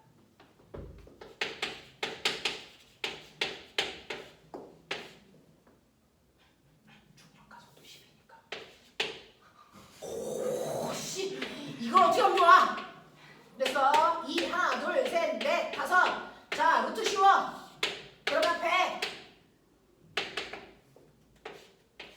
루트 20. 200 루트 5. 루트 5는 대략 2로 가자. 얼마? 400. 빗방울 하나의 속도가 이거야. 맞으면 죽는 거야. 소리. 뒤지는 거야. 총알 속도가 200. 총알이 200에서 300이래. 얘 400이야. 됐어? 뒤지는 거야. 근데 우리 안 죽어. 왜? 공기 저항 때문에. 얘가 낙하할 때 속도가 이만큼 안 돼. 됐어? 낙하할 때 빗방울의 속도가 400이 아니고요. 2에서 3m/ch밖에 안 되기 때문에 됐죠? 네, 비마저도 안 뒤진다고요. 만약에 지구에 공기 저항이 없다면 우리는 비 오는 날은 다 벙커 속에 들어가야 됩니다. 뒤져요. 됐어? 총알이 빗발처럼 쏟아지고 있는 거야. 거기다가 소나기 내린다고 쳐봐? 못 나가. 됐어? 이런 일들이 발생하지 않는 게 종단 속도 때문이야. 빗방울 하나의 질량이 엄청나게 작기 때문에 종단 속도가 열나 작아. 이런 얘기야. 다행인 거죠. 됐어? 그러니까 달에 가면 공기가 있겠니 없겠니? 달에는 공기가 없죠. 됐죠? 그러니까 종단 속도가 안 만들어져. 그냥 자연낙하야. 그러니까 운석이 열나 빠른 속도로 떨어지지. 그러니까 운석 구덩이가 파이지. 됐어? 그 얘기야. 지구도 달처럼 공기가 없으면 빗방울이 떨어지면 빗방울에 의해서 운석 구덩이처럼 지구가 파여. 크레이터가 뚫려. 이런 얘기야. 알겠어? 이런 얘기입니다. 됐죠? 라고 하는 중력. 나 쫓겨나가야 되거든요. 질량을 가지고 있는 물체들끼리 서로를 당기는 힘을 만유인력이라고 해요. 됐죠? 네. 그 중에서 질량이 작은 힘 1kg고요. 질량이 큰 애는 10kg라고 치고요. 둘 사이에 떨어져 있는 거리를 R이라고 하면 질량을 가지고 있는 물질들끼리는 서로를 당기는 만유인력이 작용하죠. A가 센 힘으로 당기니 B가 센 힘으로 당기니 같죠. A가 B를 당기는 힘이나 B가 A를 당기는 힘이나 작용 반작용에서 같습니다. 그렇죠? 같은 크기의 힘으로 서로를 당기는 힘이 작용할 텐데 이때 작용하는 만유인력 구하는 식 불러. R 제곱분의 GMN이다 이게요. 자, 그 중에 질량이 커도 너무 큰 새끼가 지구와 같은 천체라면 그 밑에 물체가 이렇게 들어가 있어. 그죠?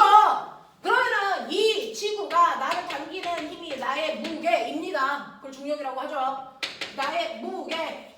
그러면 날라가 꺼져. 그렇다면 여러분들이 맨날 외웠던 그 중력 가속도의 정체가 보이십니까? 이 중력 가속도를 구할 때는요. 이 R이라고 하는 건 그 천체의 반지름이요. 그리고 라지 M은 그 천체의 질량입니다. 그래서 그 천체에서 작용하는 중력 가속도는 R 지구의 제곱분의 G 지구의 질량 이겁니다. 이걸 계산했더니 지구값이 9점 됐어.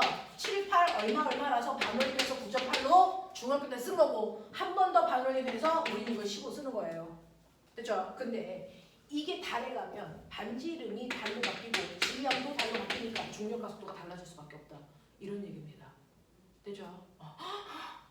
그러면 내가 여기에서 M을 뭘로 쓸 수 있어? 저기 써 있잖아요, 새끼야.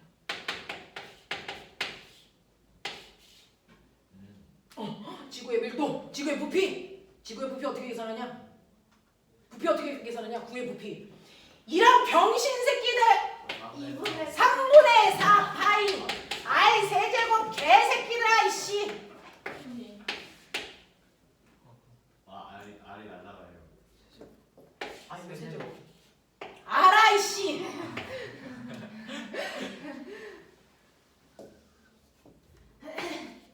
이게 중력 가속도야. 어떻게 계산해요? 줘. 지구의 밀도 주겠지. 만유인력 상수 주겠지. 파이는 네가 외웠어야지. 지구의 반지름 주겠지. 6,400. 그렇지. 6,400. 여기다 집어넣는 거야. 6,400. 근데 그거 미터로 바꿔야 돼. 에이씨. 6만 원.